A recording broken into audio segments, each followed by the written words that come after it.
recording now. So, here we are, at last. Moving on to a new faction. We're going to be looking through the rosters of the Chaos and the Tomb Kings today. We shall start with the Chaos. Yes. Here representing the Chaos, we have some madmen we dropped off. Psycho.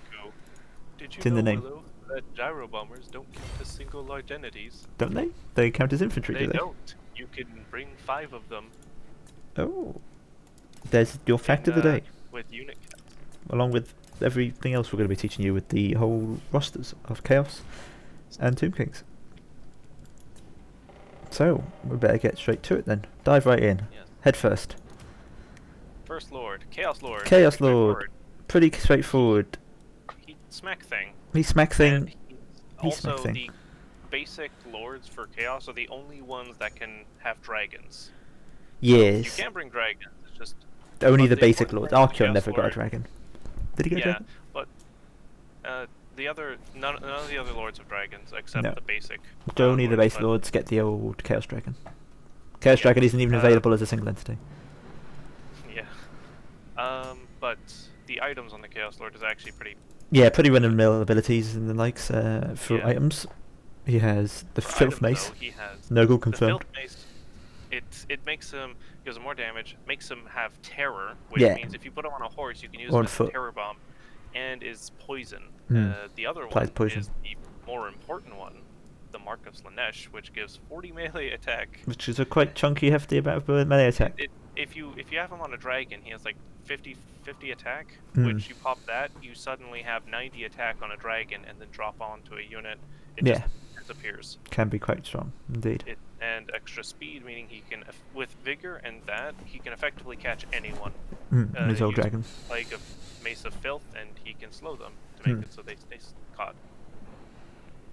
So yeah, he's a fine pick if you want a cost-efficient lord Yeah. and also want to bring a dragon into the fight. Yeah, because you like dragons. Because who doesn't love a two-headed mutant dragon? Apart from the Frostworm, nobody Yeah. likes that one.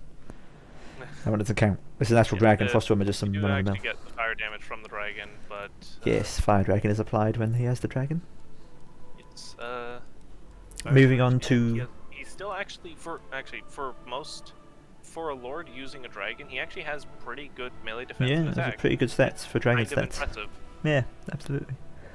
Yeah, it's Moving on from him though, we have our first legendary lord, the cheapest option.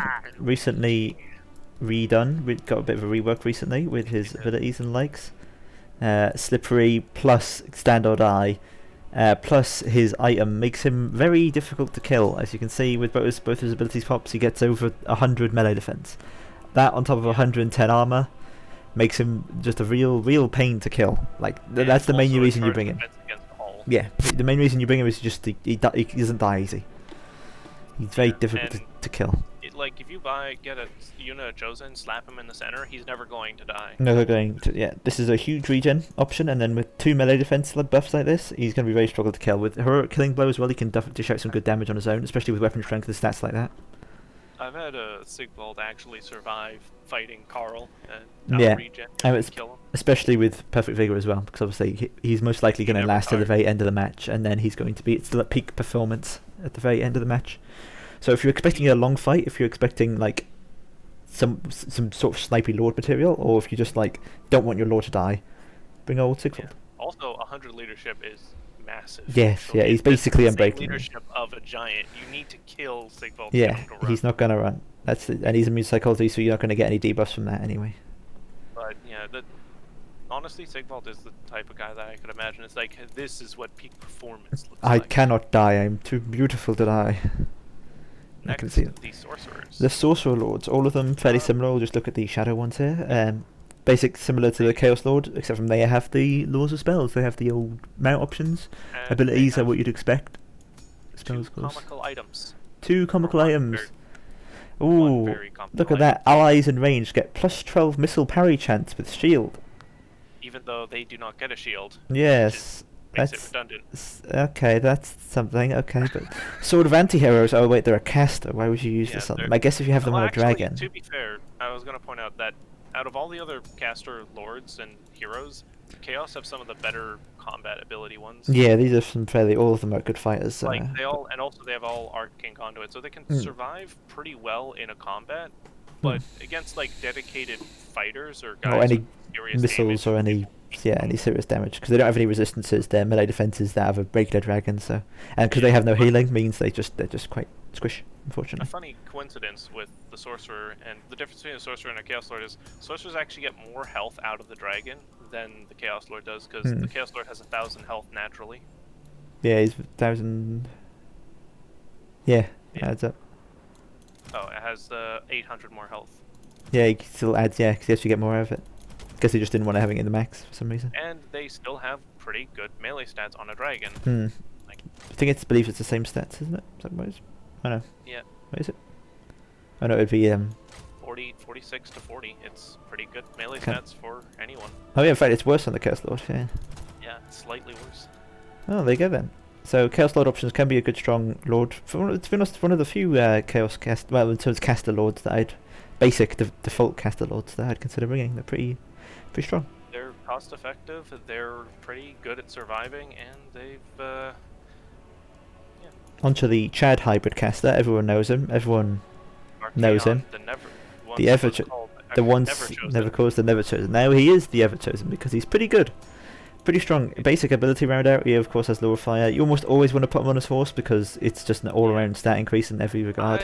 You can put him on foot because he is pretty difficult to kill on foot. Yeah. And if you give him his item Helmet Domination, you give everyone around you immune psychology, which Chaos can be quite vulnerable to. He becomes a very annoying foot lord to break because his units around him can't break.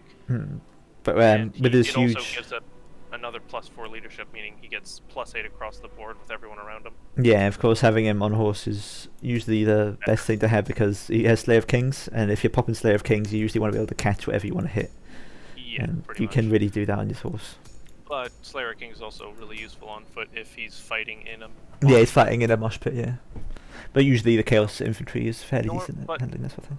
Majority of the time you're going to bring him on his horse because that's faster, because speed, more effective, and there's no downside really, apart from 400 extra cost and his shield goes down. Usually what I do with Archeon is I'll bring him on his horse and then just have Flaming Skull, Flaming Sword of Ruin, and either Cascading Cloak of Flames or Fireball. Yeah, one of these two basically. Depending on the situation, you might not need this, but typically if you're wanting to bring a lower fire like Archeon, then you will normally want this. Yeah, so it is this general setup. Bring Cascading Cloak of Flames every time because it's a big buff to put on itself. It's so good. For just 4 Winds of Magic, it's pretty good, yeah. If you're throwing him into a blob like that. Magic defensively, and it's like with that plus standard die, he can have up to 108 melee defense. It's disgusting. Pretty good, yeah. Obviously for his items, who you said about the Crown Domination, gives leadership and immune psychology.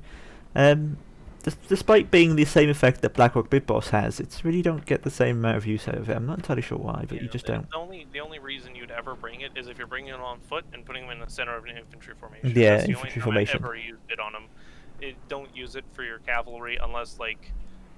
Yeah, they already have such high leadership. We'll get to them, but they have pretty high leadership. And of course, the Slayer of Kings means that if you pop this, I don't think there's anything he loses to. Yeah, pretty much. If that's activated, and because the other thing is Archeon has really good melee attacks. Really good stats, yeah, especially if you pop his standard die and the likes, and maybe a Cascading Fire Cloak as well. He's just going to be really beefy. He's very difficult to kill. I've had so many close calls by activating both of those, and he just won't die. And someone like Scarsnake just dies when they come up to him. That's also the other scary thing about Archeon, because he has both of those, the ability and the spell to stack on each other defensively. Yeah, so he gets a lot of those stats he can get. Yeah. Moving on from Archeon, the Never Chosen, we have Kolek Suneater, the real Never Chosen, because I feel like he's the one I see the least these days.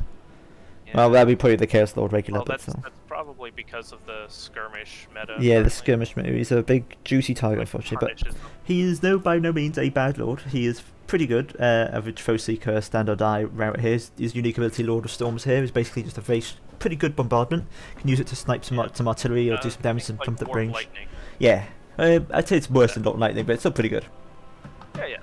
Any clumped up infantry, and you get 3 of those. Even cavalry. If you get a clumped up unit of cavalry, it's great. Yeah, because it does do good amount of damage. I think it's all arm piercing as well. And also, because his funny thing I found out with Kolek is that because he always attacks a bit in front of him, if you stick him with a unit of cavalry and he's inside of it, He the can units hit outside over them. can't get to him. Yeah, he can usually like sort of get out of range of them. That's pretty good.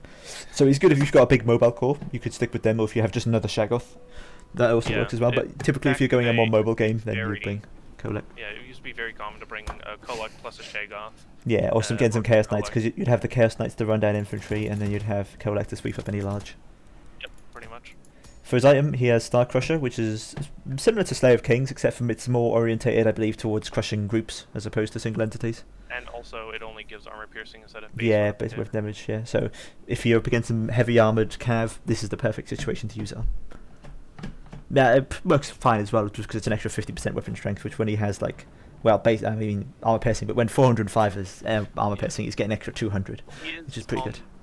He is on the lower side for armor though, with 95. Yeah, 95, and his melee defense is fairly low, but compared to other Chaos Lords like Sigvald. Compared to even the basic Chaos Lord. So he can take some pretty high damage fairly quickly, so always be aware of where he is at times. Now, one that doesn't die fairly quickly because he can slip out of whatever situation he wants, Sarthuriel. Got Turkey flying over the entire front line. He is a Law of Metal caster with standard eye. I believe, do every Chaos Lord have standard eye? I guess it makes sense. Every single one has standard eye. They don't have... Except from the Sorcerer ones, but yeah. Even the Sorcerers have standard eye. Do they? No, they don't. But, anyways, Chicken. Law of Metal caster. Okay, never mind, yeah, they do. Searing Doom. Typically, these are sort of the spells you'll want. Searing Plague of Rust. If you pair it with him, because he's of course not armor piercing, you drop some of his armor really low, he can do a really fair amount of damage. Despite being a caster, he is unbreakable, he causes terror, and he can basically walk through everything. Mass changes has not affected this guy. This guy goes wherever he pleases, and he doesn't care. Pretty... Awesome. I should probably mention, Kolek is the same. He can pull through. He can pull through pretty easily. Any cavalry he tries to stop him, he can pull through. He can pull through. Sarthuriel especially as well. So you can just use him running through the back line, just terror routing archers off, and then just running around being a nuisance. Just don't get too cocky with him, because obviously if he gets surrounded by some good anti-large targets, or if he goes against a good strong lord, then he'll probably lose, because he is after all a caster, even if he's a pretty good he only has melee guy. Yeah, only 30 armor. But he has the other thing that's big about him is he has 50% missile resistance. Yeah, meaning you can't just shoot him to You death. can't just shoot him. Well, you can, but it's 50% of disefficiency. And with how fast he goes and with how sporadic his movements are, it's really hard to hit some lands on. Yeah, the other is the 25% magic resist. Yeah, so if you're going up against magic missiles, then all of a sudden they don't do anything.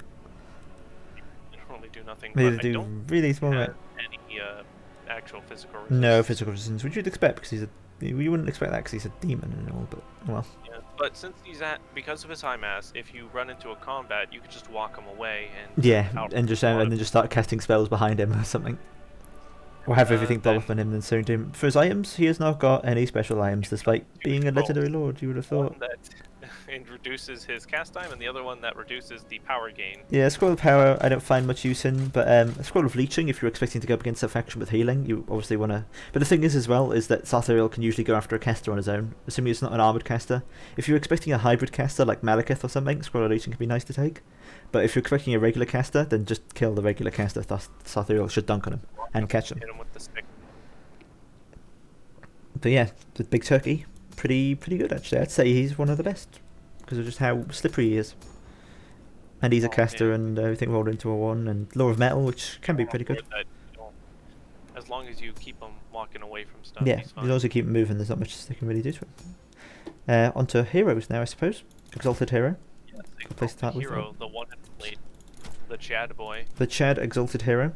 You could see the most usage you tend to see of this is a Manticore, along with his abilities are okay, but sometimes not worth the money. And Mark of Corn, because that provides plus 8 melee attack, and other bits. Psychology, and the immune psychology as well, so you can also throw him on his horse. Granted, yeah, you can do that on his horse, but with Manticore he gets both anyway, so he'd be good. But the sword of flaming sword, Hellfire sword. Yeah, the Hellfire sword will give him fire damage. Again, if you're planning on going up against a unit that you need to take out that has regeneration, like trolls or something, you could just give him it if you're planning on going a lord that doesn't have fire. Yeah, because the fire damage sources, there aren't an awfully large amount, so throwing another one in there, can work pretty well. It's pretty good against like any sort of vampire coast squad. 2 of these will take down Luther Harkin, 2 of these will take down Manfred Permunia Manticores, and you can pretty much knock out any Flying Lord. Which is mainly what they're used for. Especially the vampire counts who don't have ranged units to deal with them, and if you have horse masters or something, you can just run them down, and there's not much to contest you. Not much they can do about it. Onto the caster heroes. They're caster heroes, there's not an awful lot to say. You only really bring them if you're bringing Kolek or Sigvold or the Chaos Lord, because all the other ones are already casters. So you don't tend to see them all too much. They have the old Necromancer Rod that lets them kill themselves for power.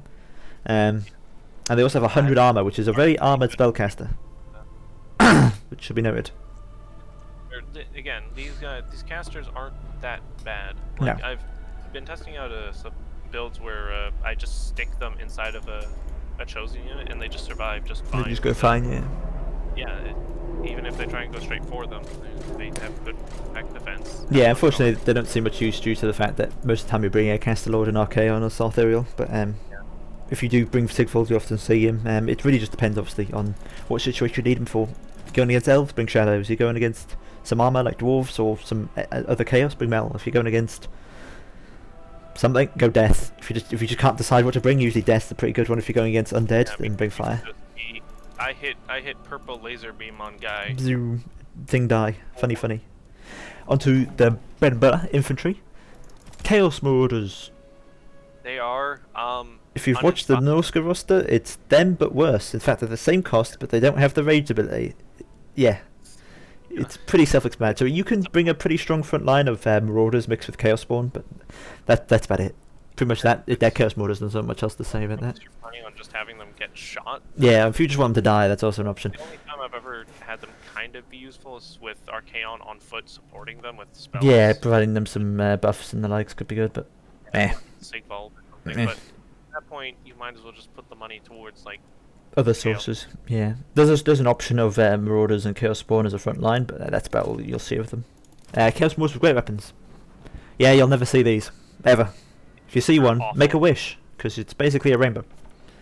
Because they just never get because they're almost 500 gold. Yeah, their job is to die, but they're 100 more expensive, and they're terrible at doing what they're meant to be doing, which is armor piercing. They can't do that because they don't have the stats for it. All armored things are so high melee defense usually that they just don't get anything done. The problem is, on top of that, they have the same melee attack as a regular Marauder, meaning they don't even have the melee attack necessary don't have anything to push through. They're trying to hit. Yeah, and they don't have a shield as well, and when their job is to die, having no shield and less melee defense is really not what you want. Aspiring champions. The few times I've ever used them effectively is like against dwarves, and I'm mixing a dragon of them to soak up damage. That's really the only source you can really get out of them. Champions. Aspiring champions. The old boys, they got magical damage, which can sometimes catch people off guard if you're expecting some ethereal stuff. If you want to buff the leadership, if you're a bit worried about the leadership problems, usually if you're going against undead, these can be pretty good. They've got silver shields. They also have a big AoE. Yeah, so a big AoE smack of They'll be fine. Yeah, so mix these in with some anything really, any front line that isn't like chosen, and they'll do pretty well. Even maybe on their own. There's some Vanguard builds you can go with Chaos that are crazy, but there's an option.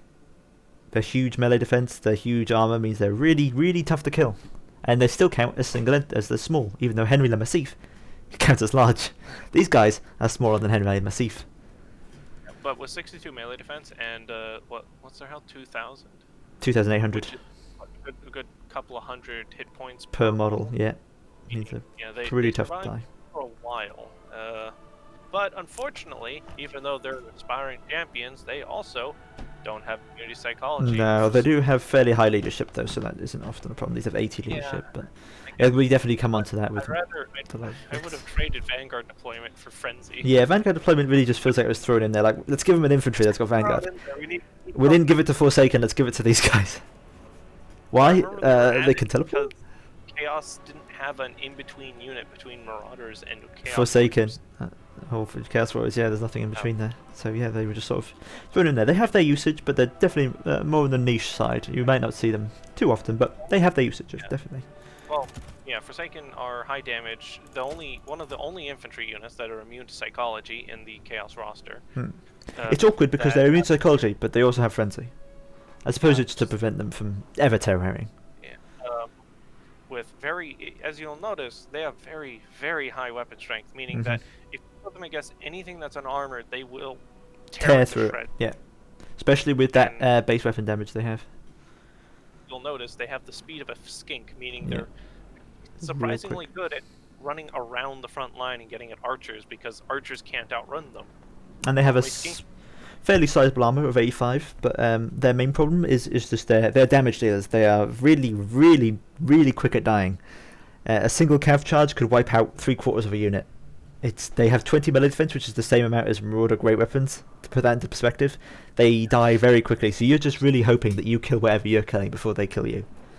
Because most of the time, I would usually bring these against a ranged heavy faction. Yeah, something you can rush up to, cleave through. Like Skaven, Coast, sometimes Bretonia. You could bring like 3 units and maybe against like Empire perhaps. Here, and there's not much they can do about it. Yeah. One of the combos I like is putting Forsaken with Chaos Spawn, because Chaos That Spawn can will be a soak very up heavy a lot rush. of damage that Forsaken should take. Yeah, of course you are putting a lot of money into your front line then, which is why it's usually Marauders brought instead. But that is definitely a very high damage output option.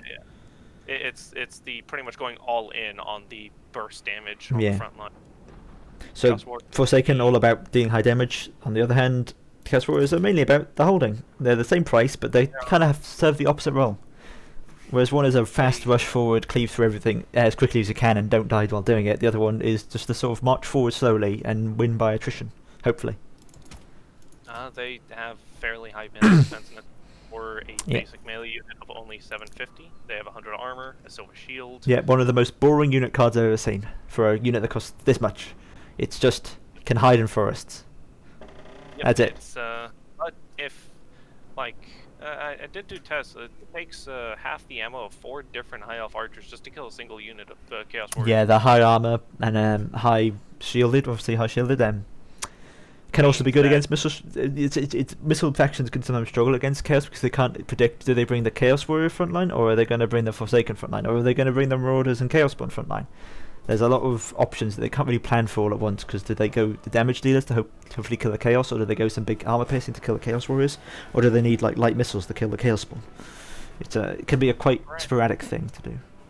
Yeah, and unpredictable is the game, because if they can't predict what you're going to bring, then it becomes very troublesome. Of course, they have pretty high like just having 3 guys in the center is very difficult to get rid of. Yeah, if you want something to hold down the front line, if you don't think you're going to win the front line fight, but you really just want to hold them in place, Chaos Warriors are the option for you.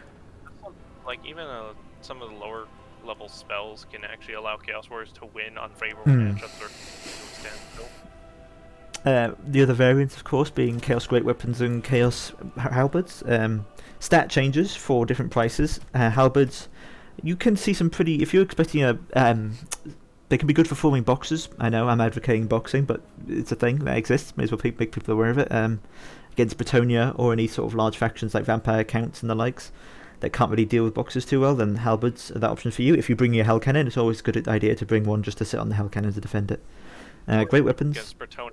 Yeah, but Bretonia. Did I say Bretonia? I thought you said Bretonia. No, well, against Bretonia or like if you're expecting lots of cavalry, you can bring like Mutual Dinar against Bretonia. Part of your army, like against Bretonia, yeah, you could actually bring a bunch of halberds as your front line, because what are the peasants going to do? Shoot them? Yeah, they ain't gonna do much. Bretonia doesn't have a lot of armor-piercing missiles, and yeah, they could try and outshoot you, but again, they can't attack your front line anymore, and you could just keep marching forward, or put some Chaos Warriors in front, and then have the halberds follow behind. Yeah, because like if you think about the Bretonia roster, the best unit that's going to trade with them is like Foot Squires, and their Foot Squires, I think they even still lose in that matchup. Still lose because their stats are lower than the halberd stats. Yes, they're pretty rough. Really.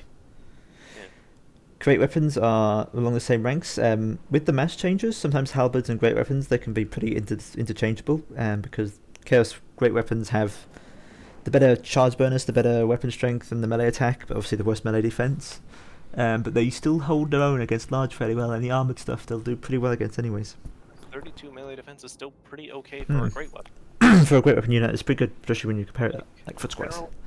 Most of Chaos Warriors that's pretty good in comparison to everything else. Yeah, of course they are quite expensive relative to everything else, so sometimes you really need to make sure you get the cost there. You'll notice that we haven't talked about a lower cost spear unit, which has been the bane of Chaos since existence. Yes, they don't have one. Marauders, they should get access to Marauders Spearmen from Norsko, I'd say. That would actually make Chaos a good faction. Yeah, it would help quite a bit. So much. Onto the old spears, and they could cover my flanks. An actual immune psychology unit. Who would have guessed? It's the Mirror Guard.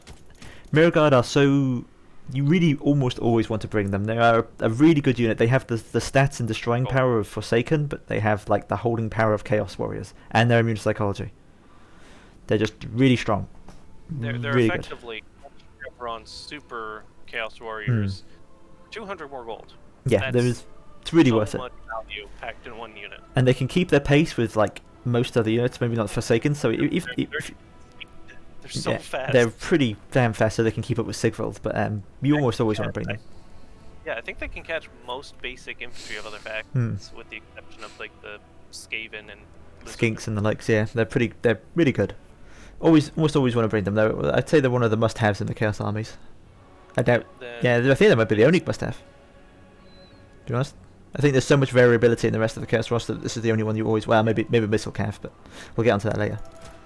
Yeah. The Demon Spew. One is for 250 more gold. You can get yourself a Regiment Renown of Forsaken. Yes, which is all it's really doing is yeah, it's got poison damage and it's got Swarm of Flies. And it's 5 melee attack on a 30-meter radius, which is pretty good. This is pretty good. Yeah, the problem that often occurs is because they're Forsaken, they die pretty quick, so you're not going to get much use out of that buff for very long. Typically, you want this kind of ability on a holding unit. Like if you had this on the Sylvan Guard, not the Sylvan Guard, the Mirror Guard, that'd be really good. That'd be insane. But because they're on the Forsaken, they die just too quickly to make use of it. Or the Chaos that make it totally worth bringing that unit. Unfortunately, they just don't have the stat. Like I would have liked to see us maybe a stat change for these guys. Maybe have them huge melee defense instead of melee attack. That Forsaken also didn't ever have 60 models.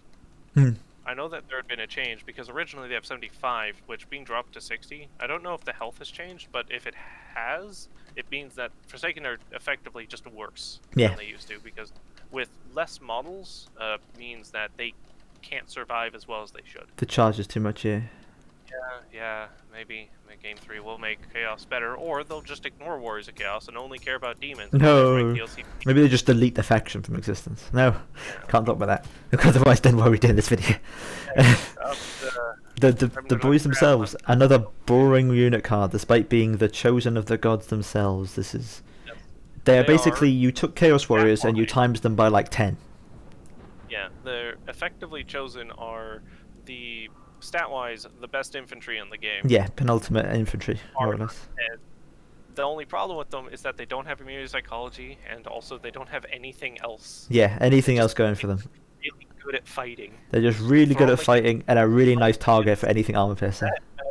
And they'll still do well because they have 60 goddamn melee defense. Yeah, and really the same just goes for the halberd units and the great weapons. It's basically you're spending more money to sort of divert them into a path, so whereas you can use Chaos Warrior great weapons and halberds for freaking halberds exactly.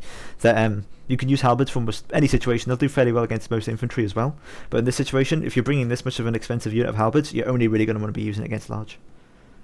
Yeah, like if you're bringing Chosen, you're going to be using them in either a frontline reason, because either that, or if you're bringing a Footlord and you want something to protect them and make sure they never die. Oh, you go in a box. That's the other option. Yeah. Chosen will beat out pretty much every single other front line that isn't a very high cost unit. Yeah, it can certainly be a risky thing to do, because if they have the right armor piercing for it, or the right spells, or the right big booms, then they're pretty dead. But the other thing, go on. There's definitely that's a surprise factor there, where if you bring them and your opponent hasn't prepared for them, you've basically won. So I should also point out, Chosen have a lot of goddamn health. Yeah, a lot. Every model has over 160 health, meaning that if you have regular Chosen, even if you bring armor-piercing missiles to shoot them, they ain't gonna die quickly.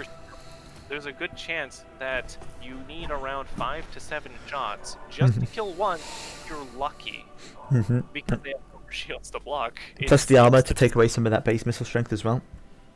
Yeah. Pretty tough. Even with Plague of Rust, you're still...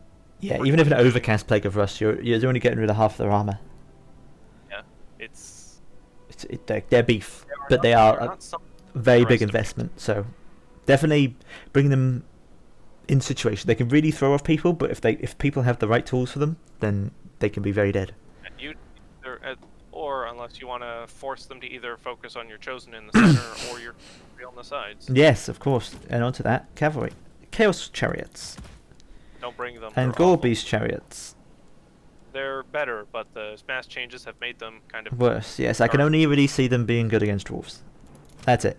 I've used Gore Beast Chariots against Lizardmen to great effect. Oh yeah, I could see Lizardmen. Yeah, I could see Gore Beast ones. Yeah. They don't really have a lot to stop them. Yeah. They're armor piercing. They can beat out a lot of their cav.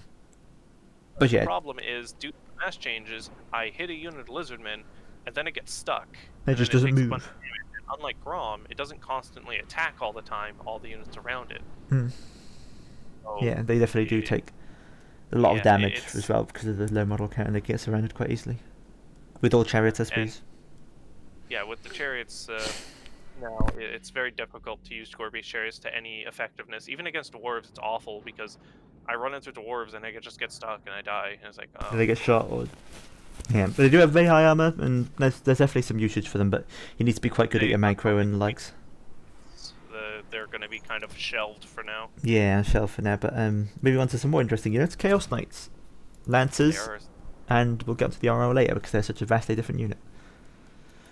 So, regular Chaos Knights are basically if you put Chaos Warriors on horses.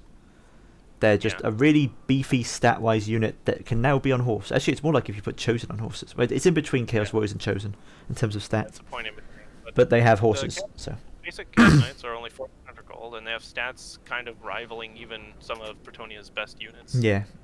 Of course, they lack any of the sort of Zang there, like low charge bonus, low armor piercing, low magical damage, no resistances, no fire damage. There's not really the zing. They're just a really solid unit, but they come up against some good armor piercing anti-large.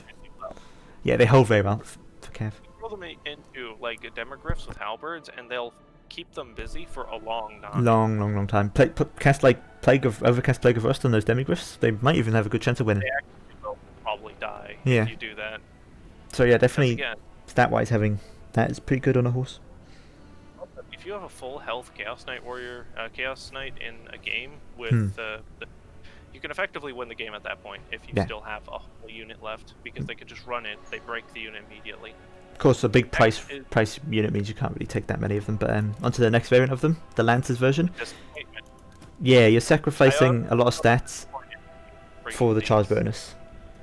I mean, they don't really have any other option in terms of shock cavalry, or shock anything, so I can see that being a usage in certain situations, but there's huge stat drop in stats, like 16 less melee defense. Like, and you don't get anything else. You don't get a wedge formation. You don't get you don't get anything special. Maybe if you've got armor piercing, there could definitely be something there, but not that 100%.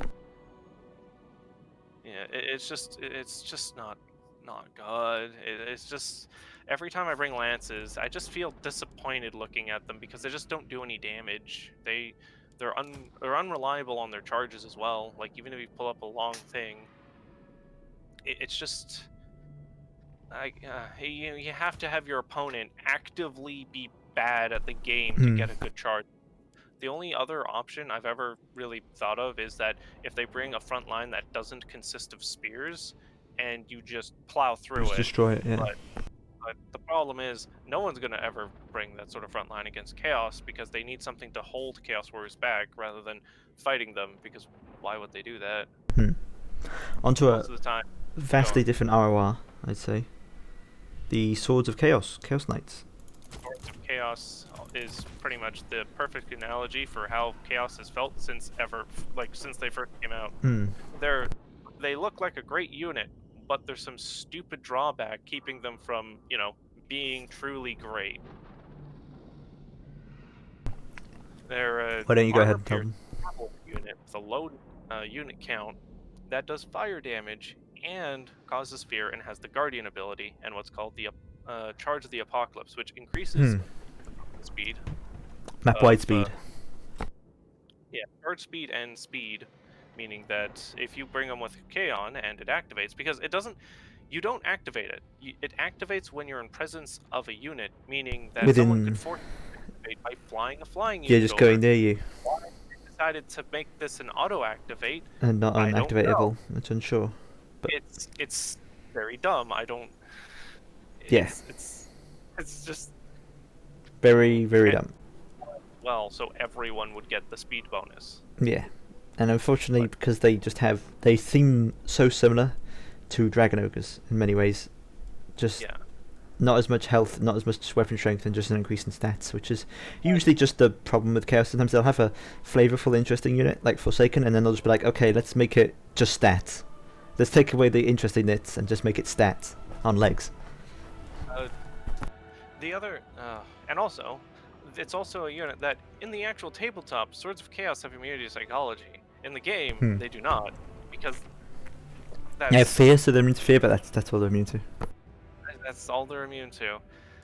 It's they have 84 leadership, which is pretty good. They're 66 speed, which is pretty fast. High melee attack, defense. They can pretty much, with the armor piercing, they can beat out. But I don't know why they decided to put anti-infantry, because they're awful at fighting infantry because they don't have like the Crimson Killer's splash No, attack. they don't have a If they had splash attack.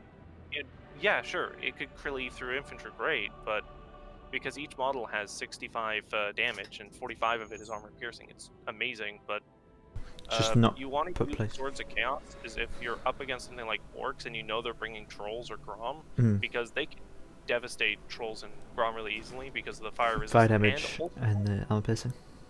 because they do so much damage each swing. The other Plus option the fear. is Well, actually, that doesn't affect trolls, but yeah. Well, no, fire affects trolls because they're regenerating. no, I mean fear doesn't affect trolls. The fire, so Yeah, but that's irrelevant because you're there to kill them. yeah, you here to kill them, and also because they can keep up with them, you can chase them off as well. And but the other thing is that if you're facing single large entity, because if the unit gets a full surround, it's not going to get away. And due to the high health of every unit, because 18 divided by 5,000 is still a few hundred health. I think it's like 400, 500 health a model. Yeah, it's pretty high. And since most of the time, since it's not a hero unit, it actually hits all the units, and they all take about 100 damage. It's huge, man. They survive a lot longer than they should. Like Definitely can make them, if they get that surround on, they can. That's their peak performance point. Usually, you would bring Swords of Chaos with your Lord, so you can benefit from the Guardian ability. Yeah, because obviously you want to make as much use of that as possible, and no use trying to wasted ability, unlike this one, which is always wasted. Almost always wasted. Anyway, on to the other must-have in every unit, I'd say, is just any Marauder Horsemen or Horsemasters. Starting with Marauder Horsemen, it's pretty bog standard. It's Skirmish Cav. You kind of just need them because there's no other real range. So if they bring flying or something, typically if you're thinking you really need to bring some throwing axes against dwarves because of gyrocopters, but typically you just want throwing axes against everything. They're pretty good armor piercing wise. Yeah, for some reason they're shielded, but that definitely helps quite a bit. But with Marauder Cav, you usually, on bare minimum for most Chaos armies, you want 3 to 4 units of them, because also Marauder Cav is the only way you can stave off enemy Cav without investing stupid amounts of money in halberds or anti-large units. Because obviously no armor piercing Cav options really, so they can falter there. But yeah, that's the skirmish sort of core with it. You also have Horse Masters, which are just a huge, basically stat increase for in terms of everything.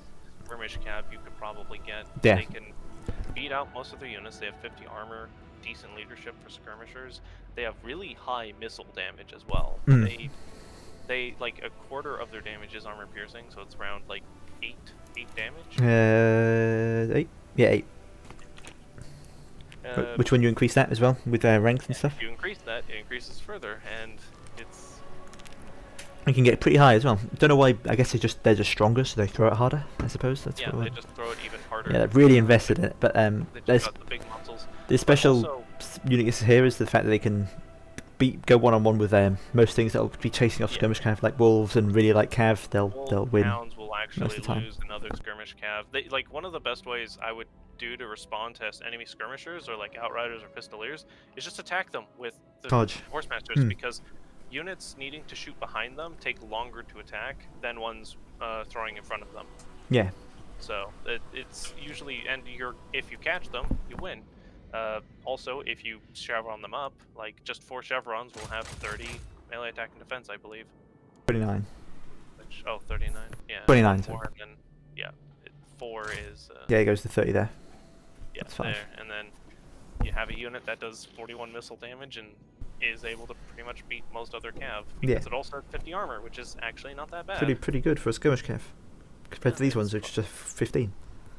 It's for usually in a lot of cases, if you can get horsemasters if possible, unless you're facing a very armored force, because the problem with throwing axes is I think their range is shorter.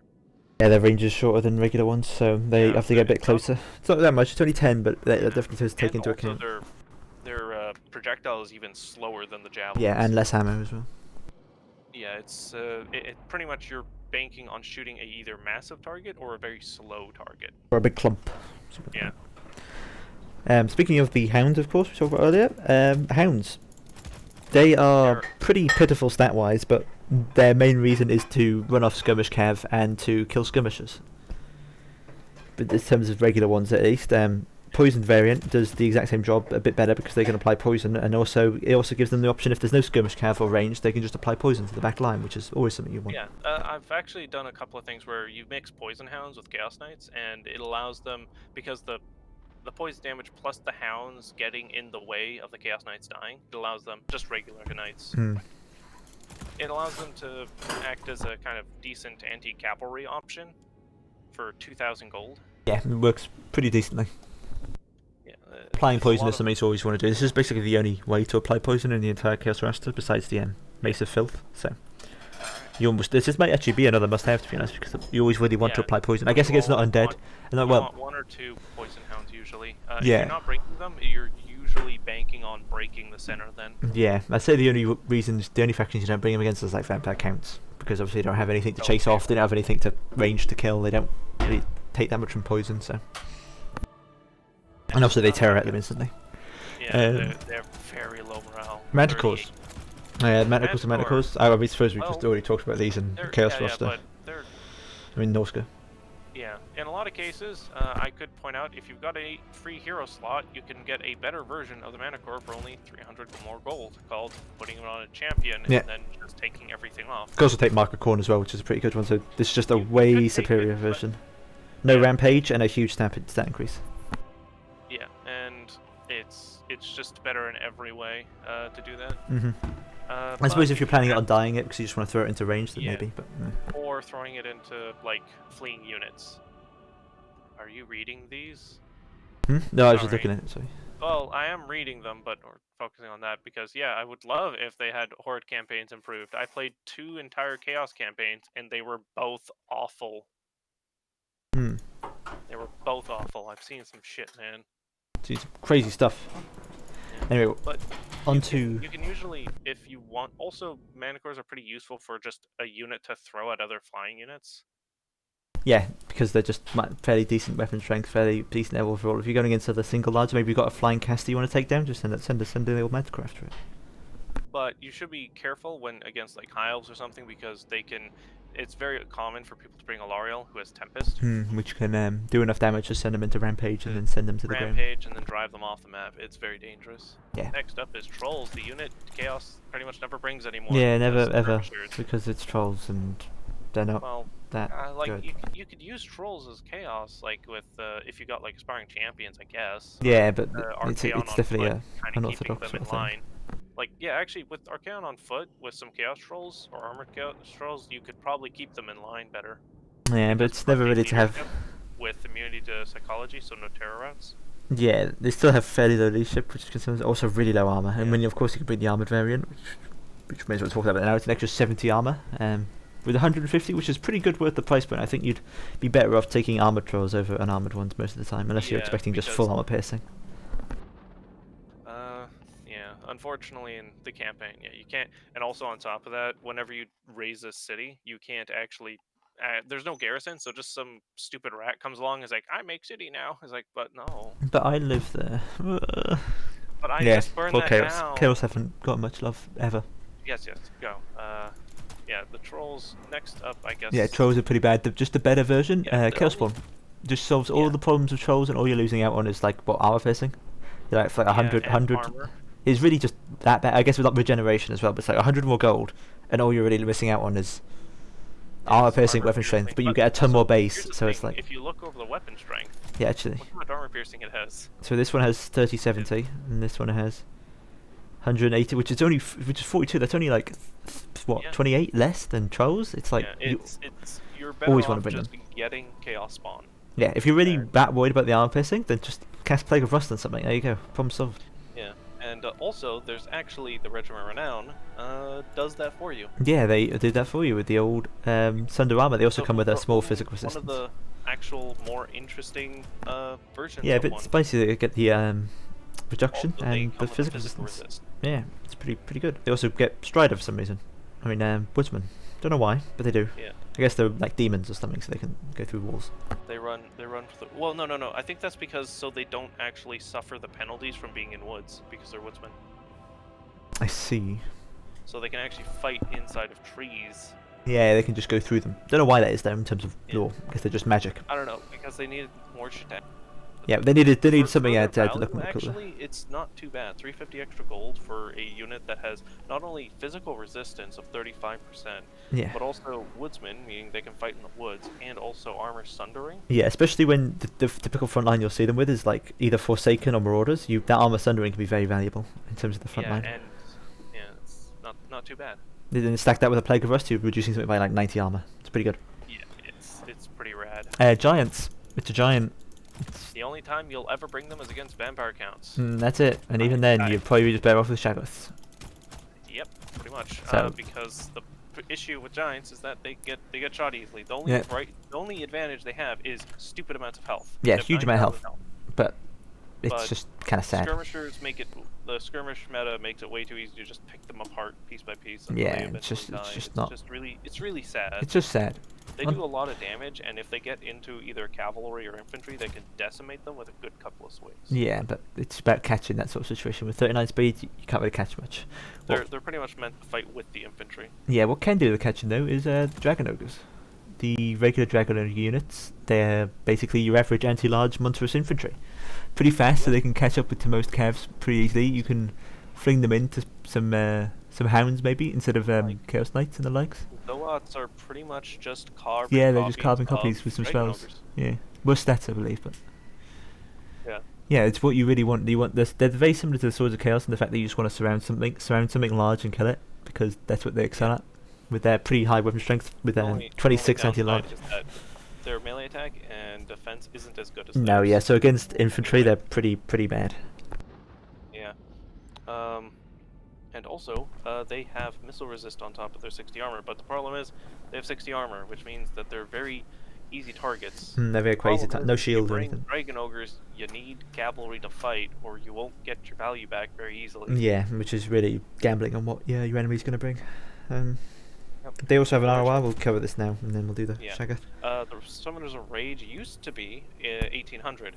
Yeah, they got a stat increase. The price, so no one uses them now, because the reason to bring them is the Chain of Lightning and the magic damage. Yeah. Zote's got the idea from this. Let's give our monstrous infantry a bound spell. Hasn't this been done before? That you have to fight. Yeah, to charge. Yeah, this is a really interesting idea, which is a shame that they got their stat increase. I mean, their price increase. Yeah, they got magical damage. The thing is, the Chain of Lightning isn't great because you have to sit and fight and drain the health of the unit. And again, it has only 60 armor. It doesn't even have increased armor or anything else. It just has increased stats and chain lightning and magic damage. Yeah, because obviously the fact that you have to charge it in melee means that like by the time it's fully charged, most of those blobs are dead already. Yeah. They're already pretty dead, so the ideal situation for chain lightning's usually already gone. Either they have to reduce the amount of charge time, or two, they have to just allow them to use the charge lightning. They have to use it at the start. Yeah. You can't really think much else way there, but. That's pretty much it. You could bring it against like big ethereal units, or if you're worried about ethereal units, course, some of those rage, magical damage is all you want. But usually, if you're worried that too much about undead and ethereal units, just bring a fire You sorcerer. might as well just Or bring a arcane. fire sorcerer or a shadow sorcerer with Malkor's Mind Razor. Yeah, or flame sword rune, which is usually the best option there, and just a burning skull, and Yeah. then all of a sudden all that's dead. Onto the big one himself, Dragon Ogre Shaggoth, Yes. Kolek's smaller Big brother. boy, He is just smaller Kolek. little brother. I feel like that's just what to note there. That's really just smaller Kolek. Yeah. Pretty much smaller Kolek with less abilities. Yeah, He that's does it. fear and terror. He has 70 armor, which is okay, and has missile resist, which is good for a unit like that. Yeah, it's pretty good. Pretty important missile that's on a unit that size. I've also done a couple of builds with Archaon plus a Shaggoth, where Yeah.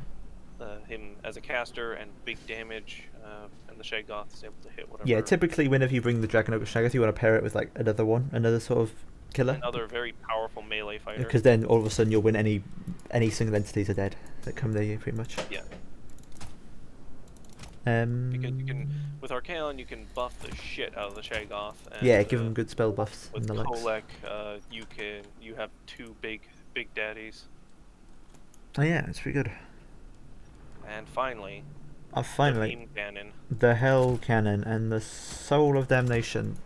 Now, Yeah, really big explosive radius. They're just very out of place in terms of the Chaos roster, but there is definitely sort of they're places a for good them. unit. But the problem is, I feel like they've reduced the accuracy of the Hell Cannon as time has gone on, because it's less accurate than I remember.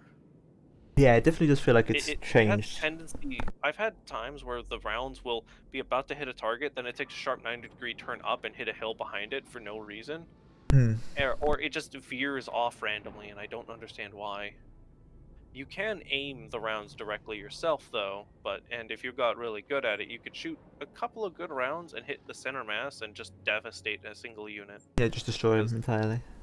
The damage is their splash damage is really big. Yeah, So huge splash damage. The other one, it pretty much increases the rate of fire. That's Yeah, the rate of reason fire. why you bring the And Soul of ammo. Damnation is you turn on the increased rate of fire and just Watch them go ham. Yeah, it just starts devastating whatever you put it against. And the extra ammo means that it can usually fire at that increased pace as well, pretty reliably. Yep. If you're able to protect it, like if you got a unit of halberds. Yeah, or just stick a something, unit of you know, halberds or they something to can't bring protect it. Yeah. And that'll usually be enough to sort of keep that sort of secure. It could definitely be something to throw off. Though, sometimes is that someone could start whipping fireballs at it to break it. Yeah, try and kill it or some bolt thrower shots or some cannon shots. They don't usually do good awfully thing well about against. the Hell Cannon, though, it has a very steep entry to fire, so you can set it behind hills. Yeah, quite easily put it or behind hills. sharp inclines. It's like a mortar, effectively. Yeah. But because it's a guided projectile, it doesn't lose accuracy behind hills, if I remember correctly. No, I don't think it does, because it just it doesn't really care. It's like a soul that's tracking you. Doesn't care about a hill. And that's it of the Chaos roster, I believe. That is, yeah. It is now time for the Tomb King roster. The Tomb Boys. Cetra does not serve. Or does he? We'll find out. Let me switch it around because it looks nice. Ooh. Ooh, just getting changed up. Alright then. I'm going to sort of try and speed through this one.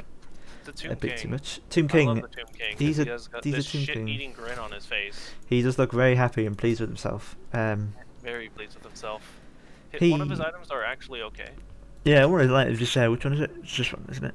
It's the one that it gives him free damage resist, but the other one's okay too. Yeah, they're both very armor expensive and spells. repairing.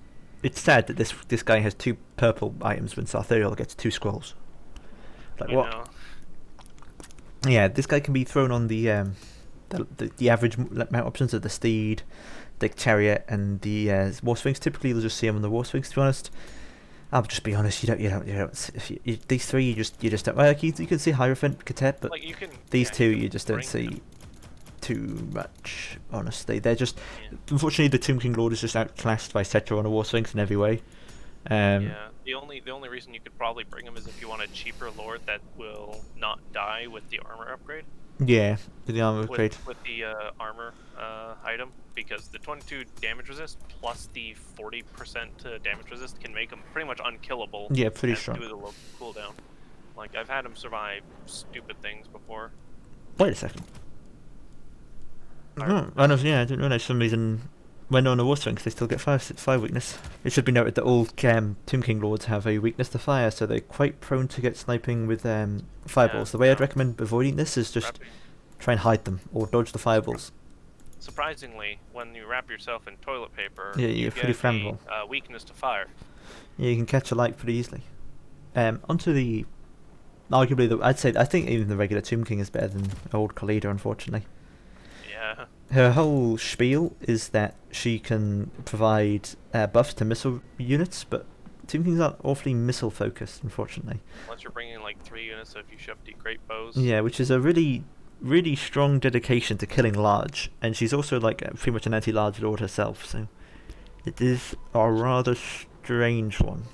And the problem is, like, her melee attack defense are actually pretty okay, but I don't know. She is very expensive as well for what she is. It's like you're not getting much here for that much price. Spells, anything. You're getting a buff to. It's weird because she has a buff to melee attack and melee defense, but also ranged power. Like you're not going to be able to be making use of both of these at once. Like you might as well get rid of certain abilities. And then you also have a venom wave. It's like, is she supposed to be staying in the back line, or is she supposed to be a frontline charger? And her item's terrible. It's terrible. It doesn't do anything. I've literally used it like once, and it did like 2 points of damage to a hero. It was not good. Don't. I guess it is weak versus single combatants, but it's just I've just not seen it do anything ever, unfortunately. But onto more interesting lords, Grand Hierophant Katep. Typically you'll see him on his casket of wubs. Because it's a casket. There's definitely like obviously I'll say it right now. Archon and Cetra are the best lords, but you can certainly see this as an option sometimes. His item, the Lich Staff, means that every time he casts, he resets some abilities. Although this has been a bit buggy, so I'm not entirely sure if this is the greatest idea. Wait, hold on a second. Yeah, it's activated if every time he casts. So every spell you cast, you increase the amount of time you have to wait for abilities. They do, not yourself. So like other casters. The enemy does. So but I have noticed it to bug out sometimes. If you want to keep your opponent and make them wish they were dead, you just take all the low-cost spells and just keep casting them, just arbitrarily, and they just get nothing. Which it should be a good time now to talk about the lore of Tomb Kings. Quite good because of how cheap this is. I believe this is the cheapest spell in the game. 3 Winds of Magic. 3 Winds of Magic. Which, when you've got something that triggers off casting, you can spam this out as much as possible because it's just a buff. Anything that's engaged in melee, just throw it on it. Why not? Especially because the casting effect for the Tomb Kings is that you heal everything undead. It should be noted that it does not heal constructs. It only heals undead things. Yeah, you need a quite large undead boys. Yeah, for that. Yeah, he also comes with his Sandstorm, which is a vortex spell that also the Tomb King roster gets. It looks different though. It's this one. It is I don't see much use in it. It doesn't have quite the same damage as the Purple Sun, and it doesn't have the radius of like a flaming vortex. Yeah, so it's just a really. I mean, it's like one of the cheapest vortex spells, but it just doesn't really seem to do the damage, unfortunately. I think flame vortex. 13, isn't it? I mean, look, I'm here. Yeah, so I guess it's pretty cheap, but also it's very random. So it's a matter of, do you want to take a chance at it? Yeah, vortex spells have always been kind of a hit or miss. This is I'd say the must-have. It's 44% physical resistance for 18 seconds. You can overcast it to have it for longer. Yeah. It's just really good.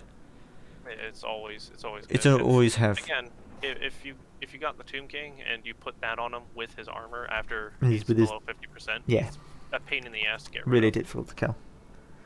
It is just a very strong. You got an infantry that looks like it's going to take a lot of damage from like anything. You've got anything that's taking damage from anything. Just cast it. It's unlikely that you'll see all too much magical damage against Tomb Kings, unless you're playing the old Followers in Nagash. In that case, they might bring some to kill the. Because obviously the sub-factions should be noted now that the Followers in Nagash sub-faction gets hex rates. Yes, and direwolves. And direwolves and fellbats. Oh, and crypt as well. So. We'll talk about those when we get to the Vampire Count roster, but it should be noted that they have options to that as well. You really want to annoy someone and be like, haha. Yeah, look at me, I'm special. I have, which to be fair, Archon is one of the better lords, so there's usually not much reason to not go Followers in Nagash unless you really want that value of surprise. Speaking of which, actually, let me just finish this. The spells. This direct damage spell, it's rather expensive, and I don't see it do awful lot. It does reduce speed, which is nice, but Tomb Kings are rarely going to be catching anything or want to catch anything. They're very much a sort of sit still. I've used it a few times. It's just it reminds me of the basic shadow spell, which does -24 speed. Yeah, definitely. It's way more expensive. Way more expensive. Yeah, it's just not very good. I think it might have like longer range, which is why. But the last spell is very expensive, but it's an AOE. Oh, right. This one also is basically just a buff to weapon strength from missiles, which is just not good, really. Unfortunately, this one. Unless you're specifically, it's low magic, so you can actually cast a lot. But that's. But it's that really meme Tomb King focused range build with like Khalida and like one of these casters for that. Honestly, you could just have it on your caster and then just toss it on your Ushepti and watch your casket to more damage or something. Or a casket, yeah. Watch them take down like big monsters very quickly. But the last spell, Soka was saying, this is a Helm of Discord increased by like a larger radius, and it lasts a lot longer. Yeah, it's actually pretty good if you can get a good blob to use it on. Yeah, if you can get a good area, if you're doing a sort of tight box formation, it definitely has its usage. Not that bad. Ah, yes. Oh, yeah. Did you answer Shog's message about Katep? What about? Because I would notice this, that I always notice this when bringing him on. Although it's really nice to bring him on his casket, because he's so far away from the fight, he just can't cast spells. Like unless you get, because you either go defensive with him, but then you run the risk of getting out-sniped with like bolt throwers and cannons and the likes, or you go like aggressive where you just leave him behind and then your caster's left behind. So you don't see the best use of him, unfortunately, because you know what you do? What? Constantly get spells on himself. Yeah, but that always feels like a waste. Well, no. Because you could cast this one. Spells get rid of everything except Neuro's Incantation and the weapon strength buff. This one here. Yeah, these two, yeah. The long one. Those two. The two first. Oh, the really cheap ones, yeah. Yeah, and then just there and keep casting them, and you're constantly healing your units. Yeah, well, we're healing your chaff.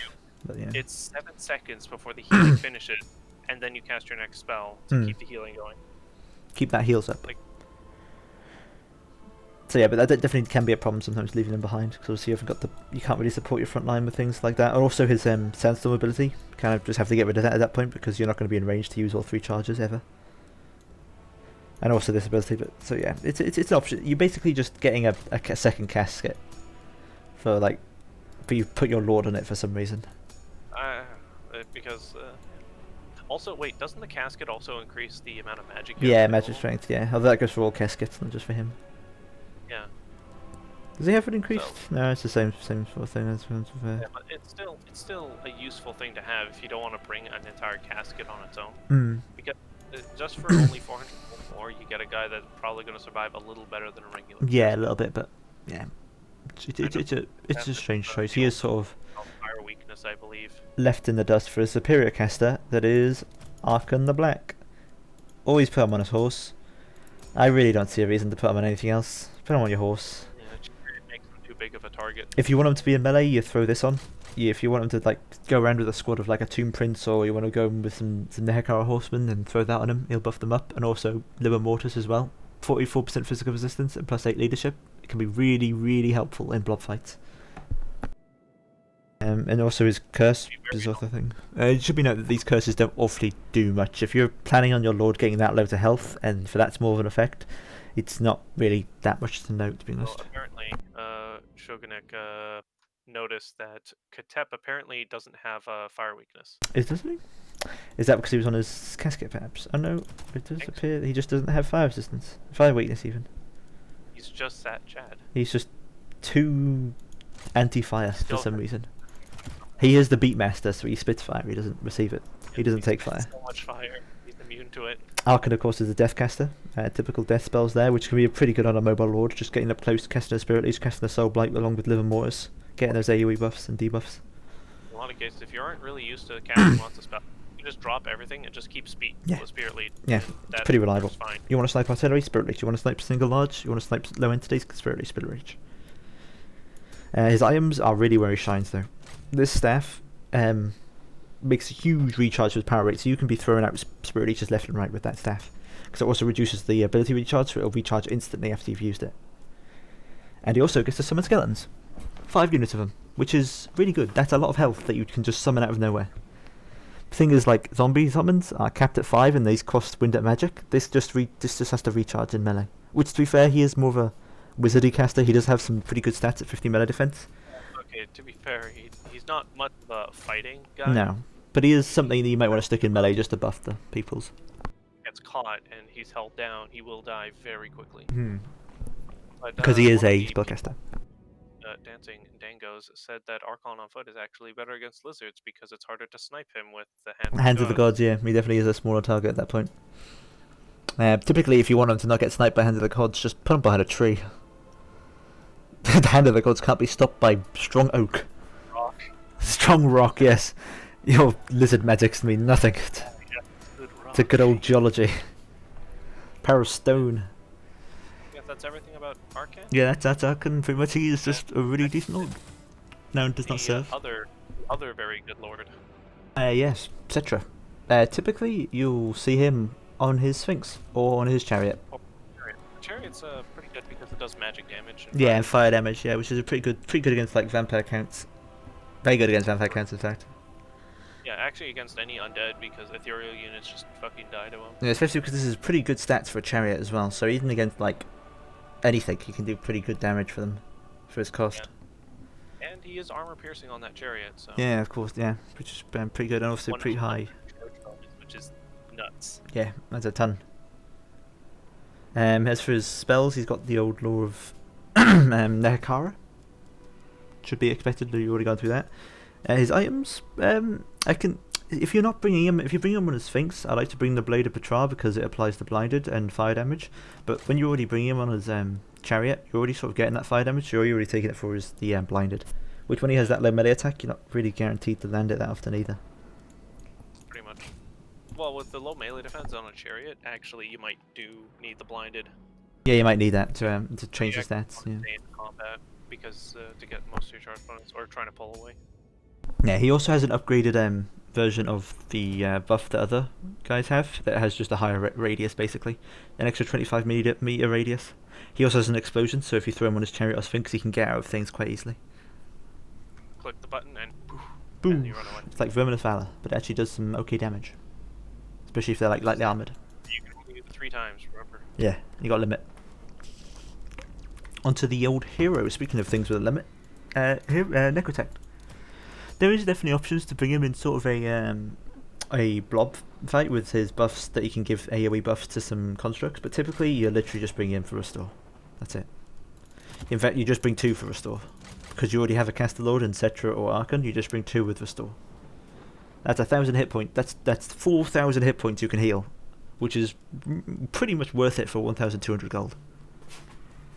It's just a really decent buff, and then you've also got to stick 2 whip infantry with it, which they can do fairly well in blob fights against lighter infantry. Definitely worth taking most of the time. If you're ever bringing any sort of large single entity constructs, I don't see a reason not to bring 2 Necrotechs. They're incredibly annoying to deal with because it's very hard to stop. Yeah, the only mount is the chariot, which in a lot of cases, like, that'll be nice if you want him to, like, because he does have an anti-infantry bonus, so. But yeah. He has an armor piercing on that chariot, so it's he doesn't get much. 350 gold for something that you're not really gonna, unless you're running him towards all of your monsters, because the heal is a very long range. Yeah. So you don't have to go very far. You just stick him with the rest of your infantry, and then run the monster back, because they have so much mass, they can pull their way through towards him, and then heal. Yeah, the only reason I'd see for bringing him on his chariot is if you're bringing this sort of like squad, this sort of death squad of like 2 giant constructs, and you really just want him to keep up with it, because then you bring the 2 buffs, and then you bring the AoE debuff, and then you bring one of these buffs as well, but then all of a sudden it becomes hugely expensive. Like you could get 2 regular Necrotechs for this price, and so really it's only really worth bringing just 2 Necrotechs on foot. The only situation where you don't really want to bring 2 Necrotechs on foot is where you're not really bringing that much of a construct front, or you're bringing the Tomb Prince to guard Archon. There you go. That's why you bring the Tomb Prince. Is you're bringing to guard Archon, the black. He is what you'd expect from an anti-large hero. He has his armor piercing. He has his anti-large. You throw him on a horse. You can keep up with Archon on a horse. That is pretty common to see, especially because you can stack Guardian along with Deliver Mortis to give some pretty high physical resistance to Archon. So if he does get caught out, you can usually hold him off for quite a while. The Curse of Tajaf as well means you can send things into Rampage and lower their melee attack. Another thing that you can do to make sure Archon stays safe. His Tomb Strike means he can cause terror, so he can even act as a terror bomb. And his items also exist. Can only be activated but when the as with all the curses. This is how all different lords have different curses. I feel like reading them is pretty self-explanatory. Archon gets an AoE, Cetra, I believe. Actually, I think all the lords just get the AoE one, the damage over time. Yeah, they all get the damage over time, the curse, I believe. And then the lords and the heroes. No, I think it's literally just the Tomb Prince that gets this one, which applies minus 24 melee attack and Rampage. Which can be, it only lasts for 22 seconds, but I mean, you know how strong the Rampage is with Scar Stack. It definitely does have its uses. The only problem is you have to wait for him to get to low on health. It removes melee defense rather than attack. Yeah, and obviously this one can't be activated, and it can only actually be activated once as well. So, but it definitely has its usage. So I don't think there's any reason really to drop that. And his items, you didn't typically want to be using the Tomb Prince as an Assassin Lord because he just doesn't have the stats for it really. But so giving himself Stalk and Unstoppable, this really doesn't help at all. This is a niche unit though because it reduces physical resistance and armor. So if you're bringing like a high amount of archers, I can definitely see this being quite useful on something. Like expecting just anything, any sort of like large single entities. Instead of bringing the usual Ushabti Great Bows and Bone Giants to kill them, you could just spam archers and just put this on them. Because that's a pretty sizable decrease, considering almost all your army does not magical damage. It should be noted. 22 physical resist, which technically doesn't that mean all physical damage is increased by 22%? Yes, all physical damage. So assuming they don't have magical attacks, they're just going to take 22% more damage all the time, which is pretty good. Also, having a guy that's anti-large is pretty good to keep with your lord because it means that single large entities will get hurt pretty bad by the Tomb Prince.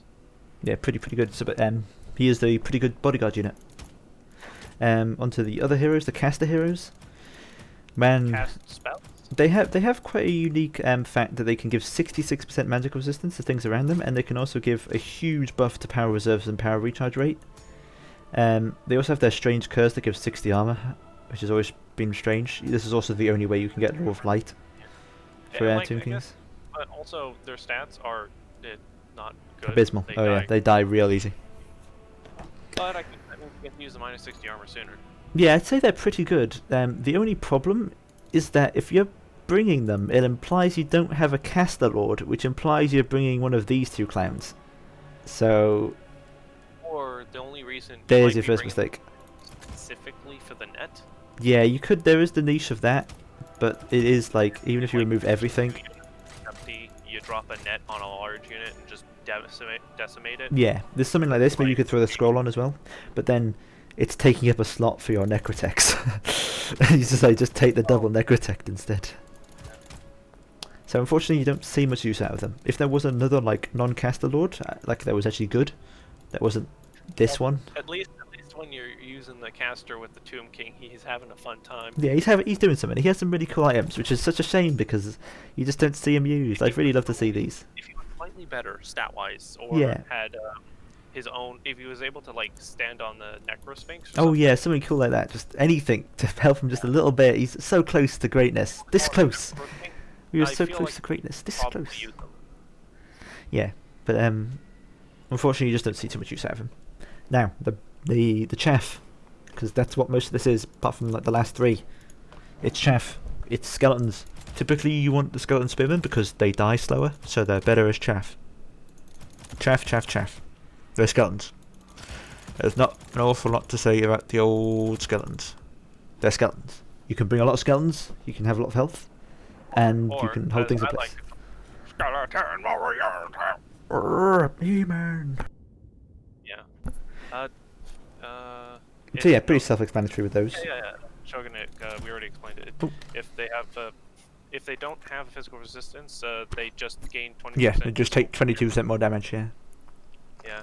Lich Priest gets armor debuff for curse. Yeah, it's a strange one for the old debuff curse. It's like, why? I guess it's nice, but it's like, let me go kill my caster so that I can give a group of enemies minus 60 armor? No, what it reminds me of is like the Chaos Sorcerer Lord's little like increased arrow parry, and it's like that's neat, great. Yeah. I'm never gonna use it. Like, I would be so much happier if you just gave these 2 items to Hierophant Katep. That'd be so good. He'd make him so good. He'd be so good if you gave him those. That'd be so helpful. But it's just not. It seems so wasted on these guys. It's sad. Also, Hierophant actually, I don't think he has very good melee stats. Oh yeah, no, he's trash. He's like slightly better than the like, regular one. Or running in. Which, 28 melee attack. yeah, Awful. it's like 24 when you put him on a chariot. Why? This is one thing I've never seen, like ever. I've seen the occasional like foot Khalida or Khalida on a serpent. I've even seen like Tomb Kings on chariots, but this, who puts Grand Hierophant Katep on a skeleton chariot?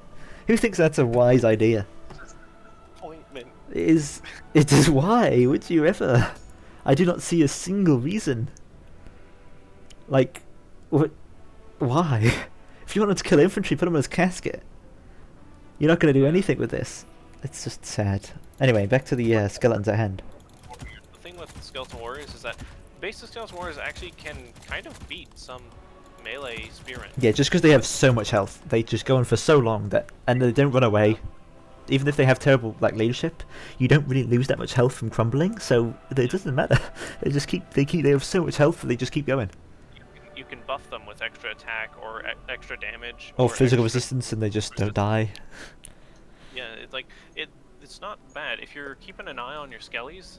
They're gonna serve you well. You know? Yeah, they are just like Skaven slaves. Really, really good. They serve all the purposes that Skaven slaves do. You just throw them in your backline. You throw them everywhere. You throw them all around you. You throw just a wall of skeletons because there's so many of them. The numbers is all that really matters for them, and they do their job pretty well for what they are. Now, a unit that doesn't really do its job very well, Nehakara Warriors. Yeah, they just don't do their job very well. They're meant to be a damage dealer, but they just don't do damage. They don't do anything. They're a meat shield unit, but they've lost like all their health, some of their armor, their holding power, and it's just why? They have their uses against like Vampire Coast and or against maybe some other sort of chaffy front line, but like if you're up against Chaos and you expect like Marauders or something or Norska. Yeah, maybe against Norska. The thing is, I feel like if they had like an anti-infantry bonus, they'd be better. Yeah, but if they had an actual bonus.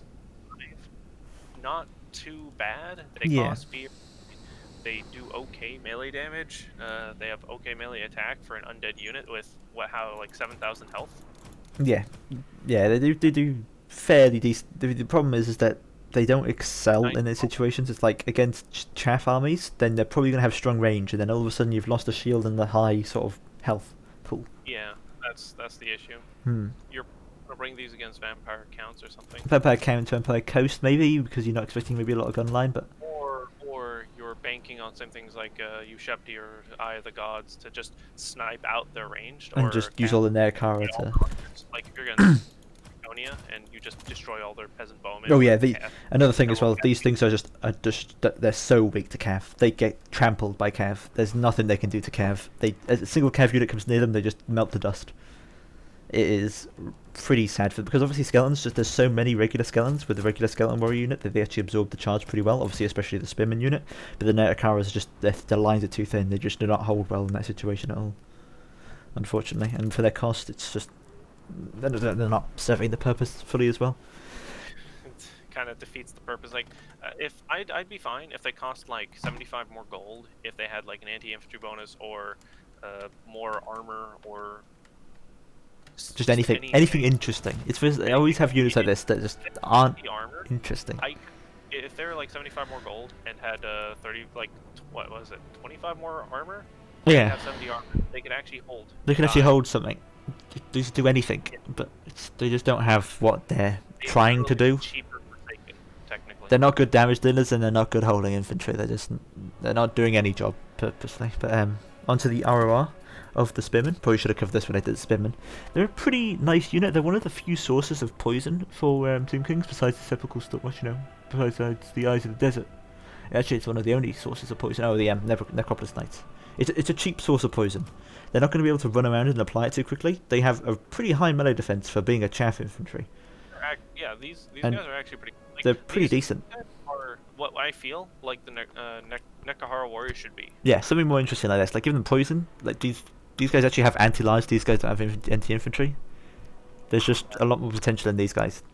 Like I'd say, just bring this over anything. Like anything cheaper than it. You could bring them as like a centerpiece of your front line. It's a good centerpiece where you can't charge through it, and it applies poison to like maybe the next door units and stuff. They also apply fear. I know that's just all thing. Everything applies fear. Rear guard for your caskets. Yeah. So I mean, oh yeah, sit him next. Like I quite like to whenever I'm bringing Katep on a casket, I like to just sit the King Nekesh's Scorpion Legion next to him because it's really off-putting. King's bodyguard guarding the king. Yeah, exactly. Different king, and he's not a king, but it works. It works. It's fine. Some dude that. Yeah, it's just a random old man that's on a DJ booth. Hey, who are you guys? He's throwing out spells, beats left and right. Now onto a unit, Tomb Guard.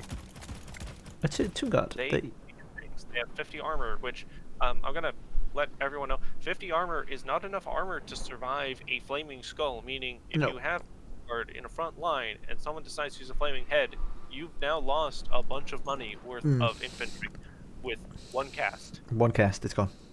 I've killed so many Tomb King armies by just walking infantry forward and be like, or if I'm playing Chaos and I'm against Tomb Kings, I clash up against them and I could run the flaming skull through my own infantry. It'll do no damage, but it'll wipe out the Tomb King army. Destroy it, yeah. You might be noticing a common theme that Tomb Kings really don't like fire.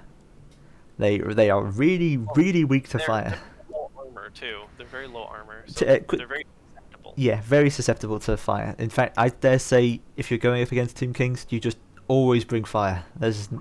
Always bring it. Like I can see against Counts, you might debate between fire and life. But against Coast, you usually just go fire as well. But Tomb Kings, you just always go fire. Always. Like there's no reason not to. They have too little armor to bother bringing a metal caster unless you're planning to use the shower thing, which just like you could just get the flaming head. Yeah, just bring like flaming head and fireball. Fireball to snipe the Lord's flaming skull to destroy every one of their infantry. And then that's it. You've done it. You've killed almost everything in their army. But there is one thing that is not weak to fire, but we'll get onto that later. It's called the Constructs tab. So Tomb Kings, the Tomb Guard even, they're if you ignore the fact they get melted by fire, like assuming you're not going against fire, like you're against Dark Elves, and Dark Elves are fire as well. You're going against Wood Elves. I feel like Tomb Guard do feel pretty good against Wood Elves. Against anything that's not got Lore of Fire, I can say. They have silver pretty shields. Good choice. Yeah, they have silver shields. Against Wood Elves, I'd see them as a pretty good option because they beat Dryads, they beat Eternal Guard, they beat almost all of the front line that you'd expect to see against Wood Elves. Yeah, like you'd bring Tomb Guard if you're facing an opponent who can't bring heavy infantry that can beat you out. Yeah, but even then, typically you're not bringing them as a full front line. You might just mix them in with regular cheap skellies. Yeah, you could probably bring it against like Empire even. Yeah, against Empire. They don't. As long as you watch out for Firecaster, or snipe the Firecaster with like great bows or something. Yeah. To keep them away from the fight, because that's one way of dealing with casters is just right click with your Jupti and just. They have to either sit there dodging, or they die. Yeah, they die, or they just try and run out of range. But yeah, something like this, I could see sort of nullifying that fire weakness is that you have the two Tomb Guards in the back line spread out, and then you have the front line of Skeleton Warriors, and then your opponent has to choose, do I use my Flaming Skull on the cheap Skeleton front line and probably kill the most, or do I try and kill a unit of Tomb Guard? And it's also hard to choose there. But also in that case, that only applied to an army that doesn't already have really good heavy infantry, like again with us, or in some cases if you're facing greenskins and they're bringing black orcs or biggins, you run into the scenario where they could just be like, I'll just destroy the front line and then walk through and kill these Tomb Guard pretty easily. Yeah, against big heavily armored infantry, Tomb Kings can sometimes struggle. I don't want to bring that unless you're bringing halberds just to hold. Yes, because Tomb Kings do also struggle pretty badly against armor as a whole, just because their only armor piercing option is the halberd variant of Tomb Guard. Kev Guard ain't even armor piercing. Armor piercing, yeah. It's Tomb Guard are just what you'd expect from a halberd variant. More melee defense, more anti-large, armor piercing. They have no shields. No, they do have shields. guard. Oh, it's kept guard then. Oh yeah, kept guard. Have any shield, so you're paying like 200 more gold for a unit with really good melee stats. Really it good, has yeah. stats, But they lose that shield. It has regeneration. Yeah, and magical damage as well. I think against.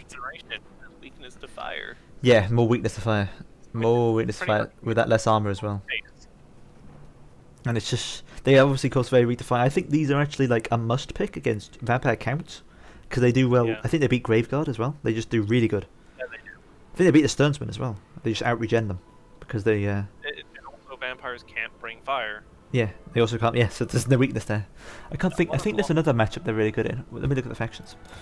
I'd say against Beastmen they're pretty good because like Ungol archers won't do much. Fire, do they? Yeah, against maybe against Dark Elves if you're, actually maybe not against Dark Elves actually.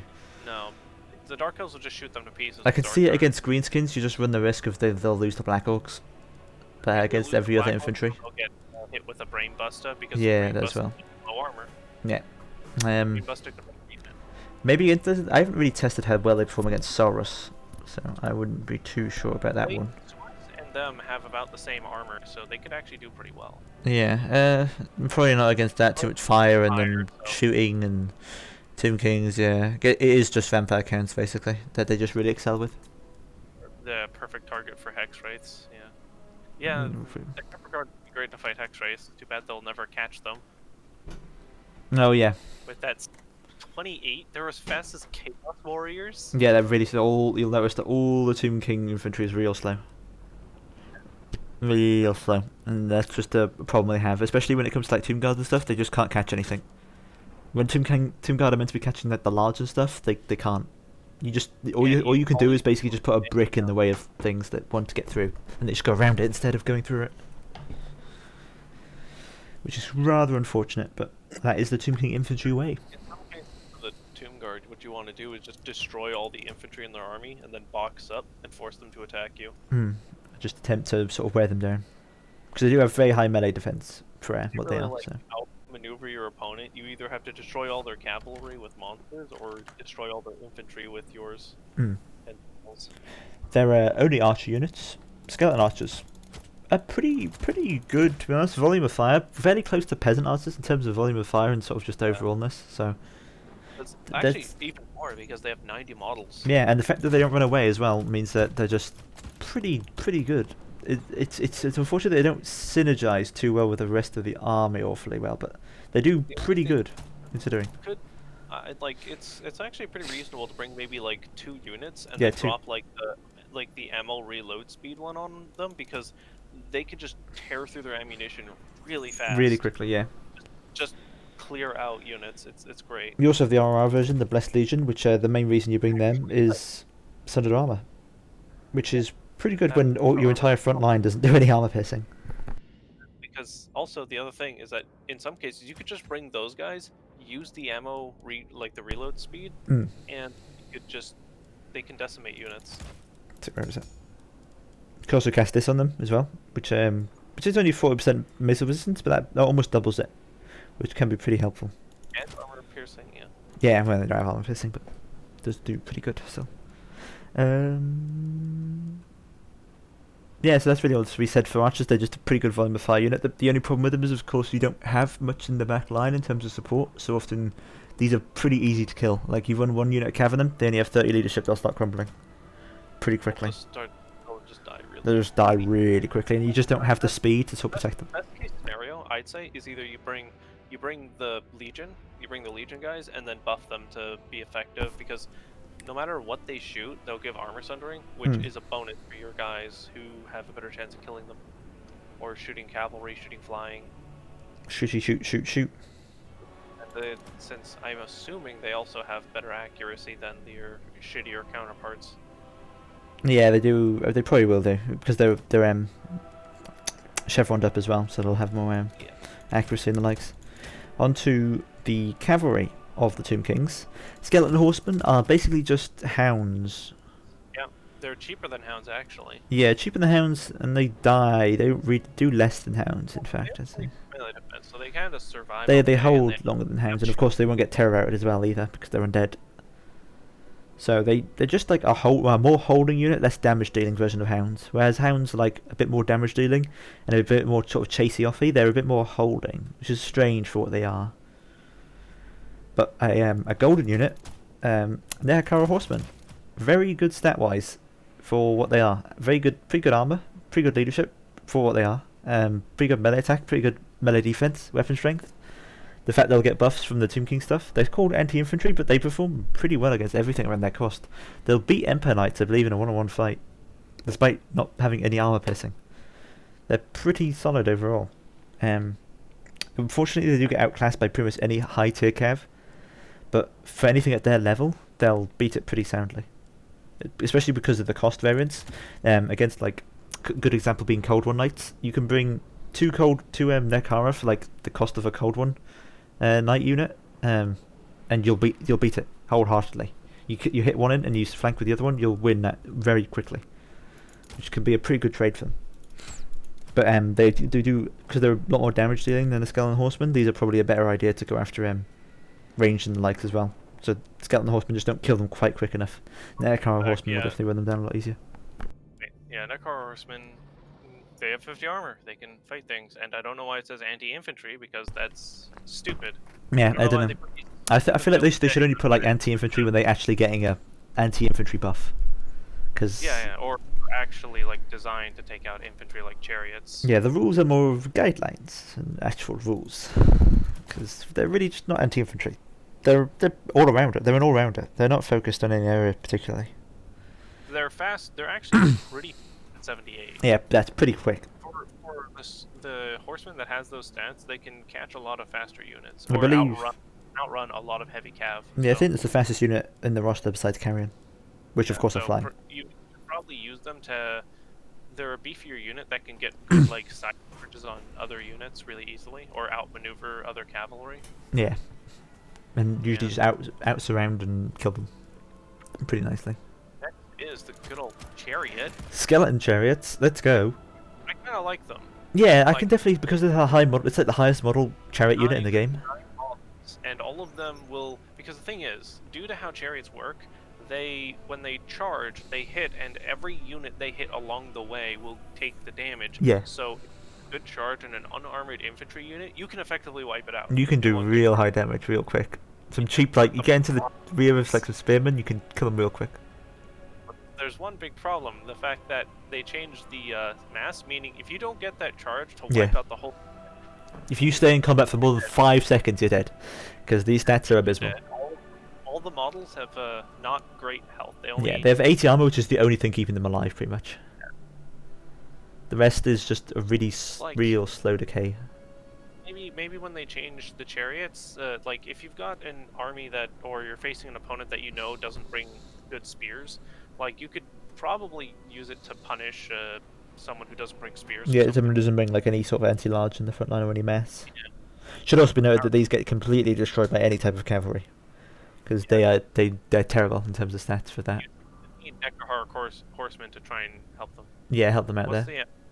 For charges with chariots, you want to because a lot of time you want to try and go straight up along the unit, because even if where the chariots hit, it's still hitting more models consecutively. But with Tomb King chariots, though, because there's so many models, you can line them up super long, hit them from behind, and you pretty much hit everything. Yeah, ideally you want to be hitting them in the back when they're like straight out. That's the ideal situation. The worst situation is hitting them from like the side. If you hit them in the back, you can also follow through your own infantry. Yeah, and then just get supported. Yeah, so ideally you don't want to hit them in the corner, because usually you're getting bunched up really close, which can be really bad in case of missiles, and then you're just not hitting as much as you could be. Side, you can at least retreat easily. Yeah. But back is usually the best case scenario, especially for Tomb Kings, because you can actually use your numbers to your advantage. You can use the skeleton warriors to hold while the chariots charge in the back line and causes chaos. You might need Nekahar warriors to keep other cavalry busy a little bit, or skeleton horsemen. Speaking of skeleton horsemen, so you got the skeleton horse archer variant, which are 140 range. 140 range for some skeletons is pretty good. They're a skirmish cav, but they are really bad at everything else. All you should be doing with them is shooting. and there's maybe it'll one get big cost back. problem. Their skirmisher cav was 76 speed. Yeah, which Hounds is can pretty slow. Yeah. very slowly. The issue is, in terms of light cav and hounds, is that if you're bringing light cav and hounds against Tomb Kings, there's something wrong there, because they only really they're another gamble unit in the fact that if you bring them and your opponent doesn't counter them, you're almost certainly going to get your value off, because there's not much anybody can do to them if you haven't.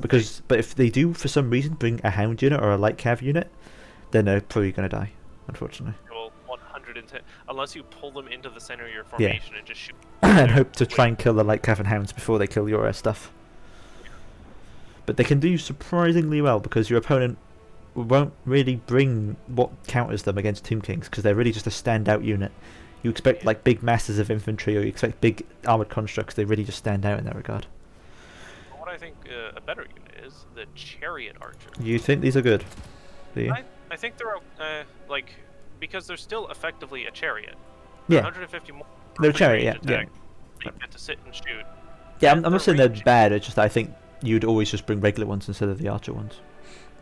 Well, you can bring the archer ones and just sit and shoot, and if you need to charge, if infantry is coming towards you, you just run at them, run them over, they'll And die. shoot, pop some shots in as well. Yeah. Yeah, they also, I believe, have 360-degree fire. Yeah, they have 360-degree fire, almost So you certainly. can just shoot in all directions. Yeah. Fire off some shots. It's not armor piercing, and it's not going to do a lot, but there is definitely a usage for it. I just don't see much value in 150 gold for it. It's, well, I could see the value because of the because you have 9 models. You're firing off 9 shots. Firing off 9 Although shots each time. They did change how it shows on here, so I don't think that's quite the amount of missile strength they're actually doing. That's not the actual. They're No. more like regular archers. It's Yeah, just, it's more than just firing off an archer shot. yeah. They're, well, 10 armor piercing is still 10 armor piercing. Yeah, 20. Yeah, I guess you could maybe kill like a model of spearmen every each hit. Yeah. Or if you focus them on like a monster or something. Yeah, as long as it's sort of relatively low armor, or you could fire some shots off into it and do some wicked damage. You cavalry. They're not. Too Yeah, bad anything killing cavalry chasing you, yeah. Yeah, they're not awful unit, but they have their uses. Yeah, ideally you just bring them for the chariot situation, which is Yeah, you the can bring chariot. them because they're able to shoot, but you can also use them as a chariot, and they're able to do range damage, and can be doubled as your range, like your Range tool. mobile range port. Because Yeah. against other skirmishers, I think you could reliably charge into another skirmisher unit and kill it because of the charge bonus you get. Yeah, because they're pretty high charge bonus, so they can But usually also put some because of the damage. You can just shoot and then run away. Yeah, they're 140 range, same as the horse archers, which is pretty wide considering they're skeletons. So you wouldn't expect them to have like equal accuracy to nearly like Way Watchers. Sticky for chariots. Yeah, pretty good. Onto Carrion. A unit I have not used too much. The troop ones of the Now you might think, Yeah. whoa, 46 melee defense, that's pretty good. It's mainly because they have 18 models, so they kind of need to live kind of long. and 3,000 health. Like, if we compare them with Bat, I'll just switch over to the Followers and a Gash quick. Because this is basically what they are, is they're just the bats of the Tomb Kings. Yeah. They're, They- I think, worse bats. Well, obviously they have better stats, but they have less models, so Models. it doesn't translate too well. It's debatable. Obviously, with Carrion, they're much more vulnerable to range because of the fewer models, so they'll die a lot quicker. Which is when you're going against like archers, that's kind of what they're there for, is to disrupt range. So I don't bring them a lot personally because there's other tools to sort of disrupt infantry with that can actually like do something outside of disrupting infantry, like Nerkara Horsemen. So I don't see them too often, but I can definitely see them being good against their range heavy. If you're expecting a lot of range, sending them in to disrupt the range, because if they're boxing up or something and you can't really get into the infantry, there's definitely a usage. There's always a use for a flying unit, no matter how bad it is, even if it's the only flying unit in the roster. And also, since they're Vanguard, you can put them in the back, and if they don't look behind them, you can just sneak up with cannons or something. I'm so sad that we don't get the campaign exclusive as an ROR. That would have been really good. I would have liked that a lot.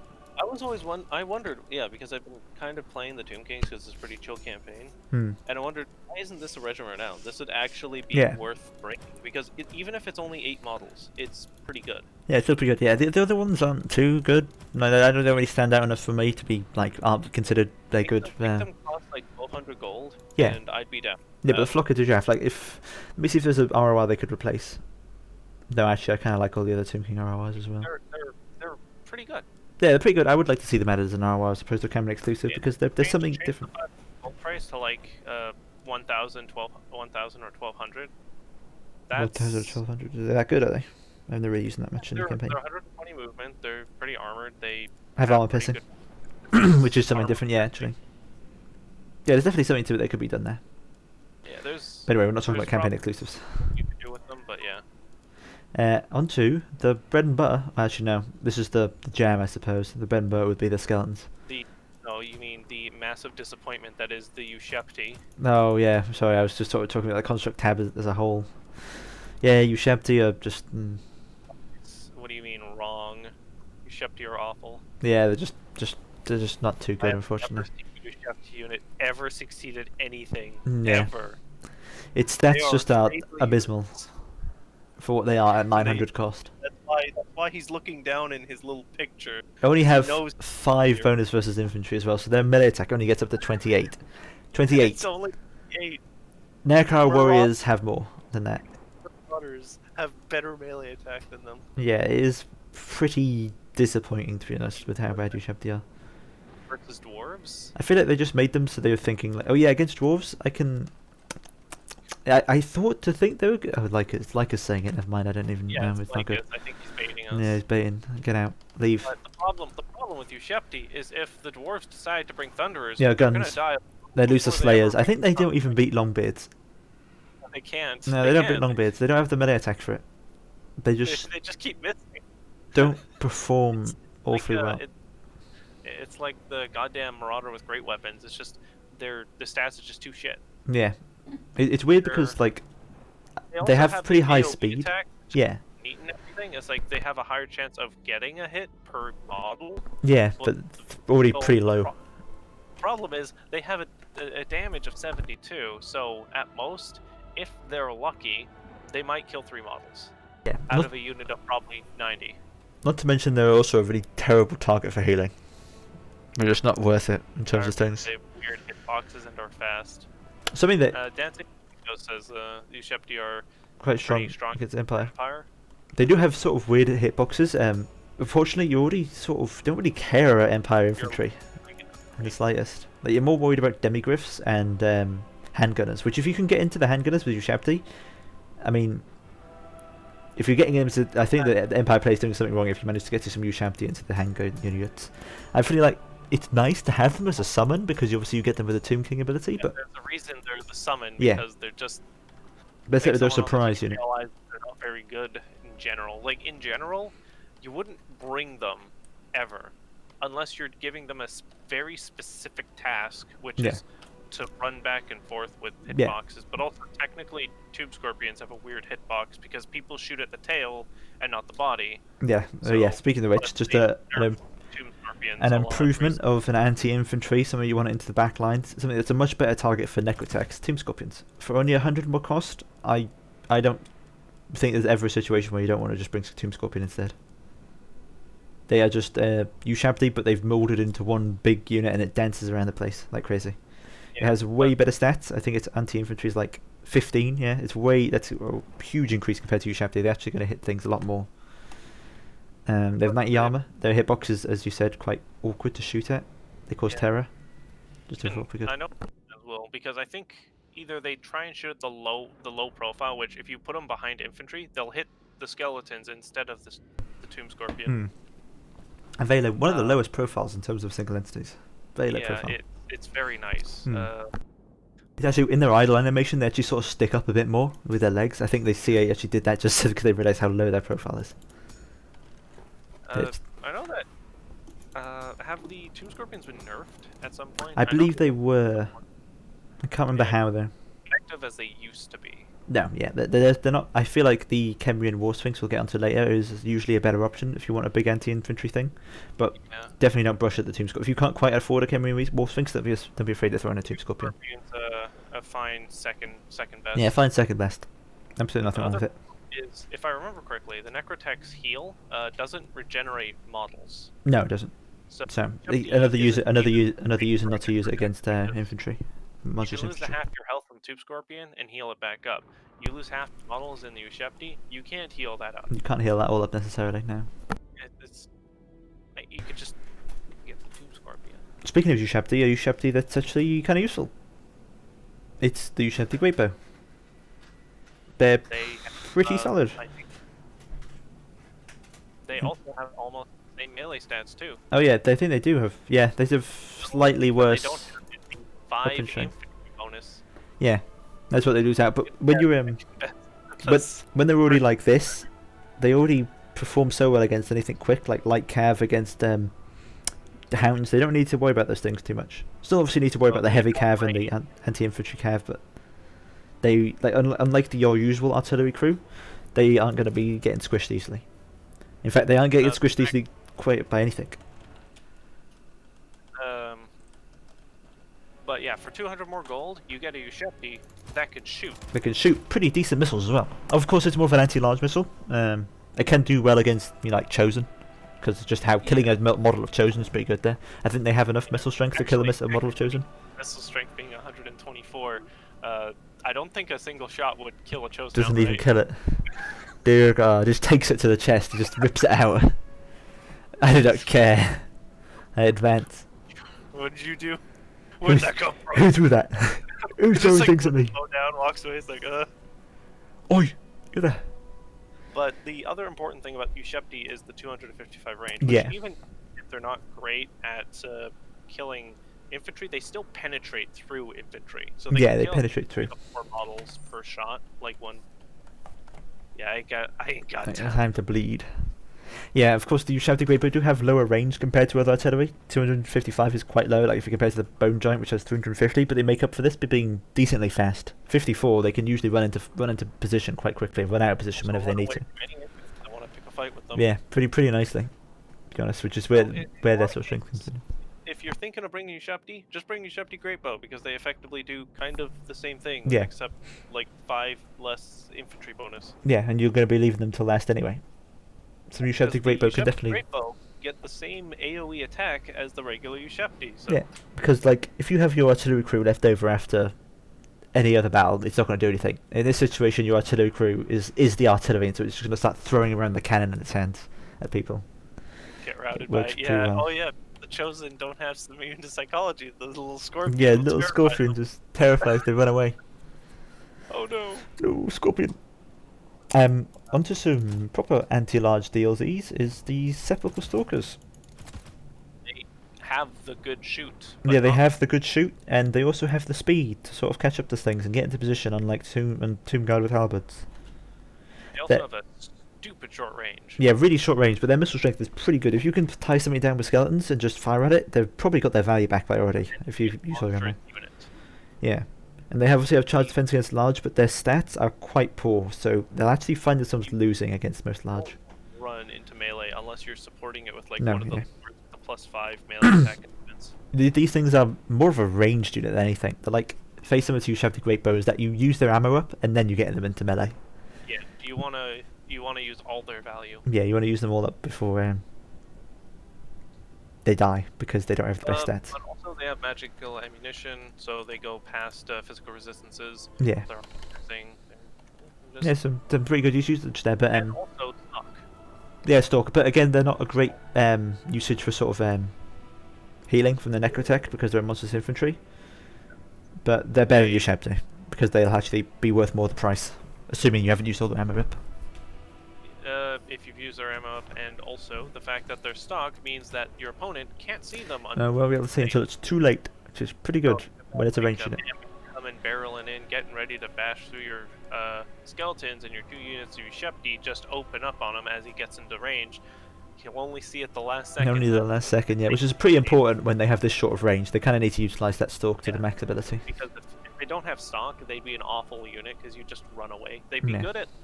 Well, I wouldn't say awful. No. They'd be just less effective. Yeah, it'd be worse. Yeah. See them and be like, oh, okay, and then run away. Okay, there you go. We're just not good into those. Or just snipe them with archer. They do have fairly decent speed, so you can see them get into formation quite quickly. Anyway, onto the Chosen of the Gods. These are basically Ushepti Great Bow with a shrapnel round. Yeah, anti-infantry Ushepti Great Bow. Yeah, it's basically the anti-infantry, but it still does just fine against large, assuming it's a large enough target. Lycus wishes to inform us that they're Skaven also assassins. Skaven Oh, you don't assassins. say. I'm going to ignore that. Anyway, onto the Eyes of the Desert. Because the Chosen of the Gods, they're basically just a straddler round of the Shafted Great Bow, which makes them just really better against infantry. If you're expecting heavy infantry, and take those basically. If you want an anti-infantry option, bring the Chosen of the Gods. And even if they don't bring in infantry, they're still pretty good at shooting it against large either. So and don't feel like you also have to because shoot at they have peasants. shield breaker, because if I remember correctly, because it's shrapnel, it counts as smaller arrows. Yes. Being blocked. So it has the shield breaker so that it can't get blocked, but you can also pair this with some archers, and then all of a sudden you've got some synergies working out there. The armor sundering archers. Even more synergy. Although they are piercing shrapnel rounds, so it doesn't change Yeah, they're much. super armor piercing. The Ushipti have like almost 95% armor piercing. Yeah, They're only 4 very base missile super damage. armor piercing. Yeah, it's pretty good. Yeah, The ROR Cervical Stalkers, I think would I say this is a must-have in a Tomb King army? Because they're pretty good. Oh yeah, their missile is poison. They're poison, it does way more damage, and they have the missile resistance of 25%. They also of course fix the problem of Cervical Stalkers that they have terrible stats that actually do much better against like large targets in melee. Yeah. Actually, if you really wanted to be an asshole, you could set them up behind and then sneak up to like an artillery piece and just eviscerate it. Yeah, because they get the Vanguard deployment as well, which Cavalry don't see much use in. Haha, everyone who is listening, just a joke. Don't use it against assassins. Don't do that, IRL. Don't shoot assassins with it because it's a waste of value because it's all armor damage that's not being used. Yeah. Yeah. But anyway, Eyes of the Desert, pretty good unit. They also look kind of cool as well. Pretty dull. I almost say a must-have against any armor, except from like dwarves. Yeah. Dwarves Also, are the only exception. again, do cheeky things like setting up behind them and just walking up and wiping out like their cavalries or like anyone pull back demogryphs and then suddenly they look down and it's like, wait, why are they almost They're all dead? dead, yeah. It's like merge that stalk with Vanguard deployment, you can really catch some people off guard. Yeah, it's... Onto the old Necropolis Wait. Knights. Oh wait, no, I'm just crazy. No, it's just construct this thing. Yeah, these are all constructs, yeah, that's the construct thing, yeah. The symbol there. Knights, That's what that little symbol is. Which are the real cavalry of Yeah. the Nekahara. Yeah, they're the real big cavalry boys. Unfortunately, they don't quite perform to their price point, which is sad. They fall a little bit flat. If they were priced at more like 1,200, like if they lost like about 200 gold price, I'd say they'd be more accurately pricing. Viable. Yeah, because they don't trade well against anything. Their low model count means they're pretty vulnerable to getting like 3-on-1 per model, and because they don't have splash damage, that means that like they die. Also, let me remind also because their model is so massive, unlike Swords of Chaos, which their models are really small. So you can only maybe get like 1 or 2 attacks at a time. These guys have massive models, so it's very common to have like 5 guys attacking. And any 5 big cavalry unit. Like if you get a Blood Knights into there. Yeah, Blood Knights destroy them. Yeah, because not because Blood Knights have better stats or anything. It's because they're able to attack more often. Yeah, like if the Necropolis Knights, well, obviously they're the same amount of models. They've been insane, but in terms of this large model situation, this is why they fail against Cav. Or maybe. And even then, I don't see them performing too well against single large. And already, Tomb Kings have so many ways of killing single large that they don't need this one. They have better options. Like the only thing I think bringing the regular Necropolis Knights as like a pretty much a threat for anyone who wants to flank you or to support your already large monsters. Yeah, support all the really large monsters, but it is a very high price point for things like that, and it's just unfortunately falling a little bit flat. Even with the really good stats in Necropolis Knights, it's just not that good. And it's like, in which situation do you see 150 more gold and all of it's just red in terms of stats? Yeah, it's always worse. That reminds me of like, oh god. It's just worse and everything. God, like even at least Chaos Knights with Lancers have increased charge bonus. These don't have anything. Yeah, they have anti-large, but it's like it's not even that much. I think. How much 28. It's 28, so it's like they perform a lot better against large in terms of melee attack, but they're also going to die a lot quicker, which is their whole problem. Like the only reason you'd want to use them is against like a single large entity because it'll die against any other. Yeah, that's it. But again, the problem with that is that there's already so many ways to kill single large entities. For example, one source of killing anti-large is the Bone Giant. the newest addition to Yes. the Tomb King roster because they added it in after the fact. For some reason, I can't remember why. They did though. I think they just weren't ready developing it, and then they threw it in later. The Bone Giant is basically if you just merged all your Ushabti into one. And the final form. the final form. Their, Also, look, it's a Zord. giant that's something different as well. He is just a really good sniping tool, to be honest. He assuming he hits the artillery piece, I think he always kills it if he hits it. So against like a Plague Claw or a Warp Lightning Cannon. Because he's a giant. He's a has giant. 9 health, meaning you can shoot him for days. You can just shoot him for a long old time. Back. He doesn't have the best stats in terms of melee, but even then, when he runs out of ammo, it's like he's already a pretty good hitter. It's 100 armor, 50 damage. Okay. Yeah, like if you compare him with Queen Bess, you shoot Queen Bess runs out of ammo, crew dies really easily. This thing runs out of ammo, he's going ham, he's causing terror, he's doing 400 weapon strength, he doesn't care. Gonna run in. And All he's that's gonna almost kick on pissing. Poor bastard. He is absolutely not a pushover. There's no sniping this guy unless you're just out artillerying him massively. Like if you get enough cannons, enough Wolf Lightnings, enough Jezzails, maybe you can take him down, but very difficult to snipe. Situation if you're bringing you Shepti or a giant. Yeah. Because is if you're afraid of artillery. If you're afraid of a lot of artillery, the giant can punish them because one good arrow on top of the crew will wipe out the crew. Yeah, it might also depend on pricing, like just exactly. Yeah, why not both? Why not the whole army of just range? There is that is a build that I hate. I don't like it. It's funny, but it doesn't work too well. You know, typical much money in your Khalid. You take the light with the net. Just drop these bits pretty much. You fire a Shem's Burning Gaze off as well, because why not? Then you take you also take a Nekara caster with everything off it except from the missile strength. And then you do that because they're all going to be really close together, so you get a ton of spells. And then you bring like one of these, maybe another one of those, and then you just box up around them. I hate this build. It doesn't work. It's not good. It's funny, but it doesn't. It's very funny, but it's too many eggs in one. Yeah, it's too much. I'm going to shoot this one thing. It's going to die, but the rest of the army will kill me.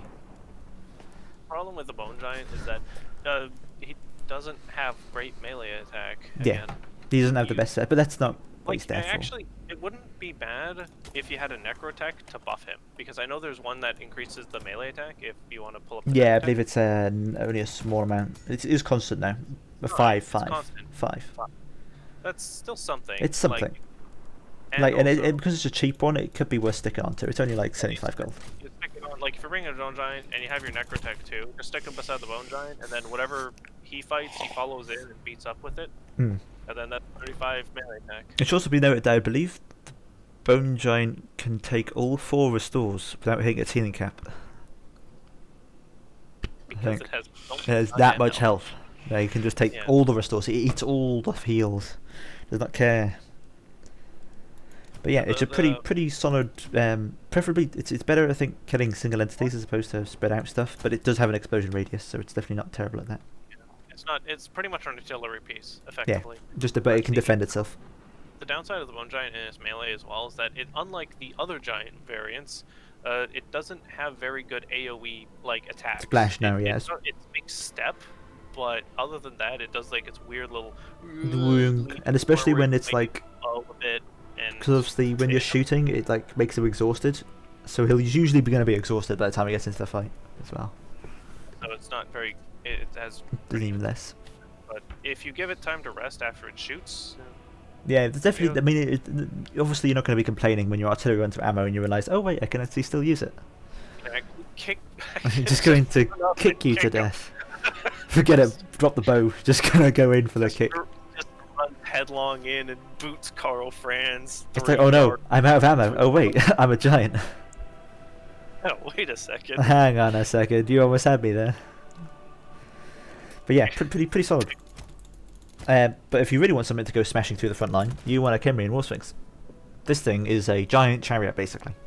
It just runs through everything. Even with the model updates, I still find it running through things whenever it wants. This guy can run through so much shit. You wouldn't believe.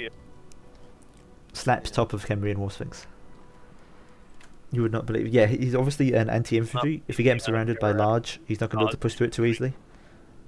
But he is just a solid. His charge bonus of 64. You always want to keep him on the move. You don't really want to keep him in combat for too long.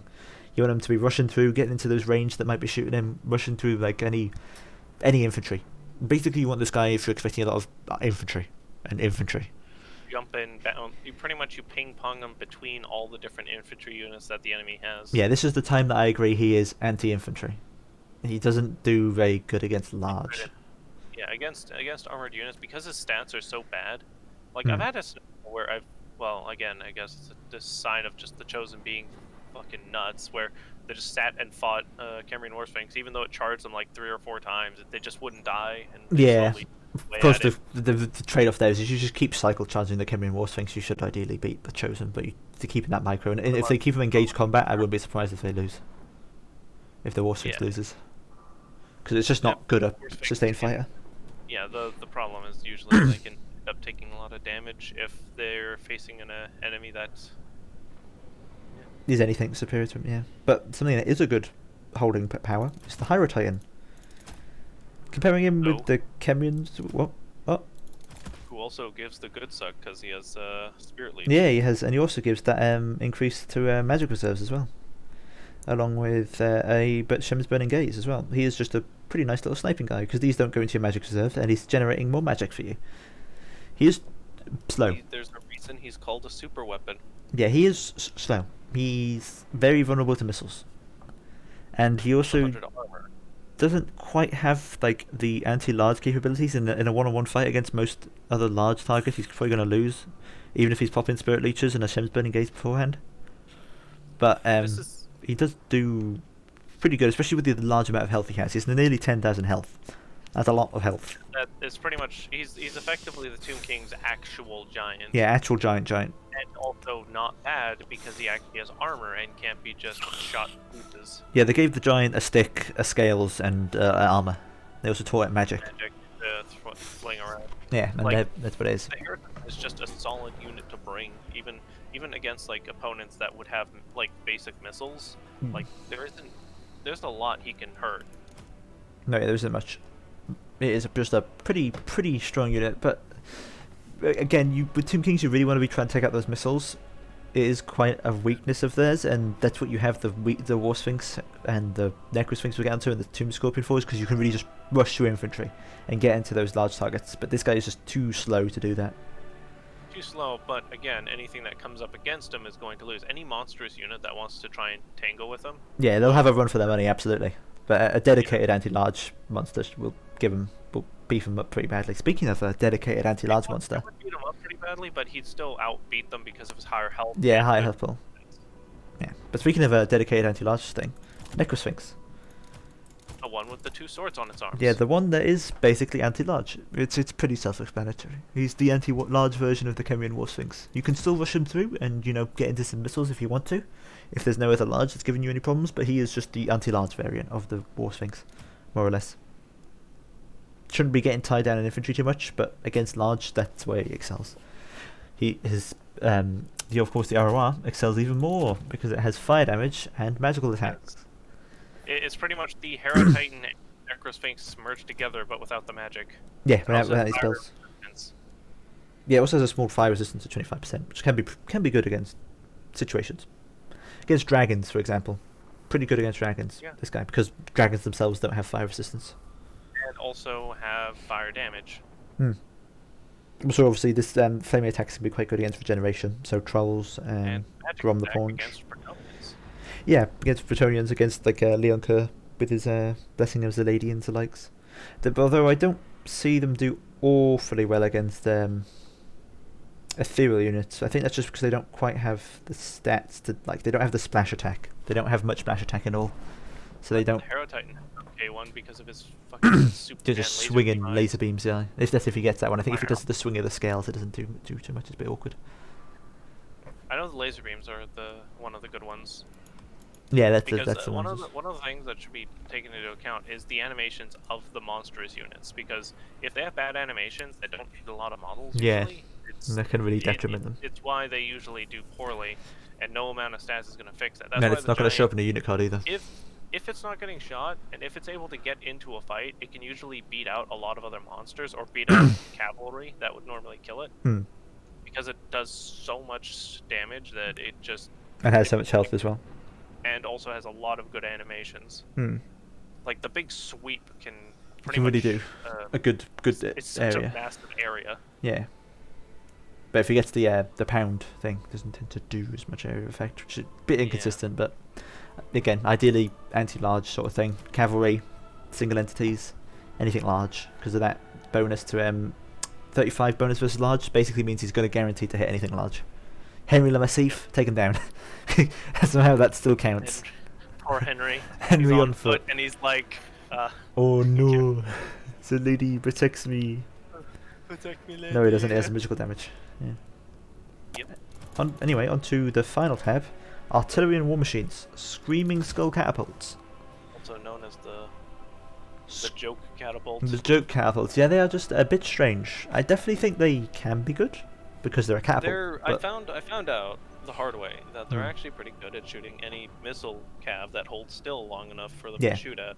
Pretty good against. And also, if I remember correctly, they do morale damage. Yeah, that's one of their main selling points is to take cover, because they'll get the -8 debuff for that, and they'll also get being shot at by artillery, which I think is like another -6 or -5. And most skirmish cav tend to have really low no morale, leadership, so they'll run quite quick.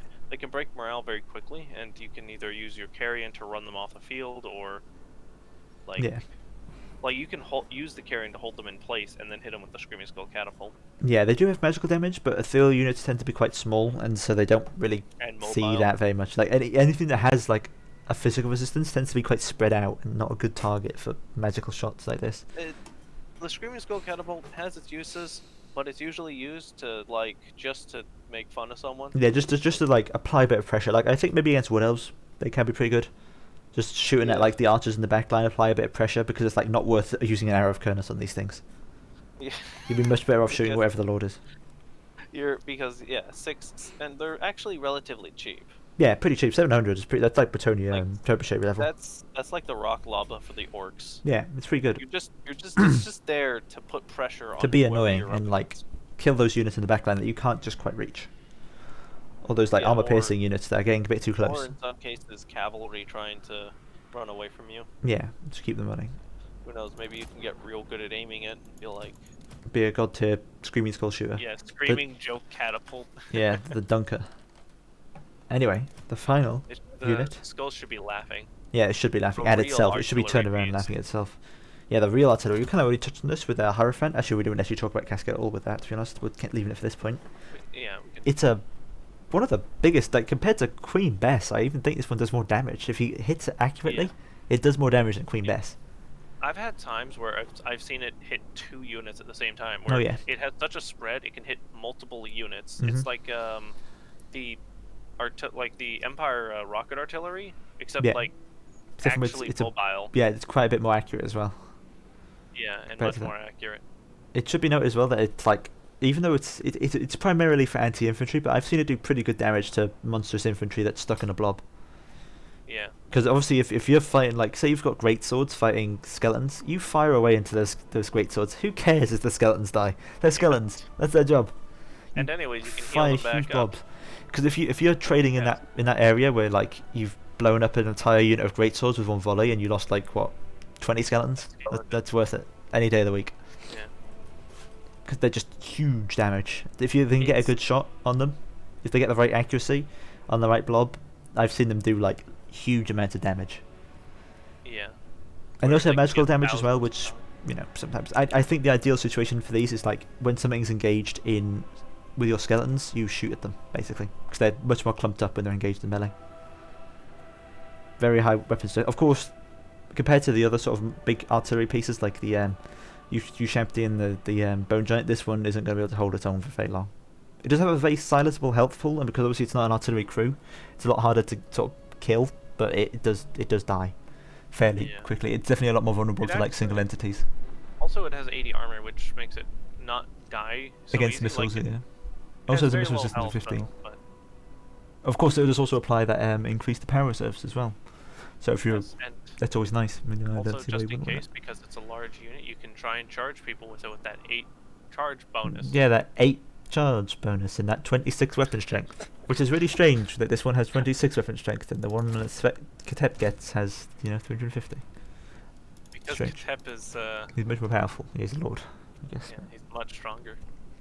But yeah, But I guess that covers if everything.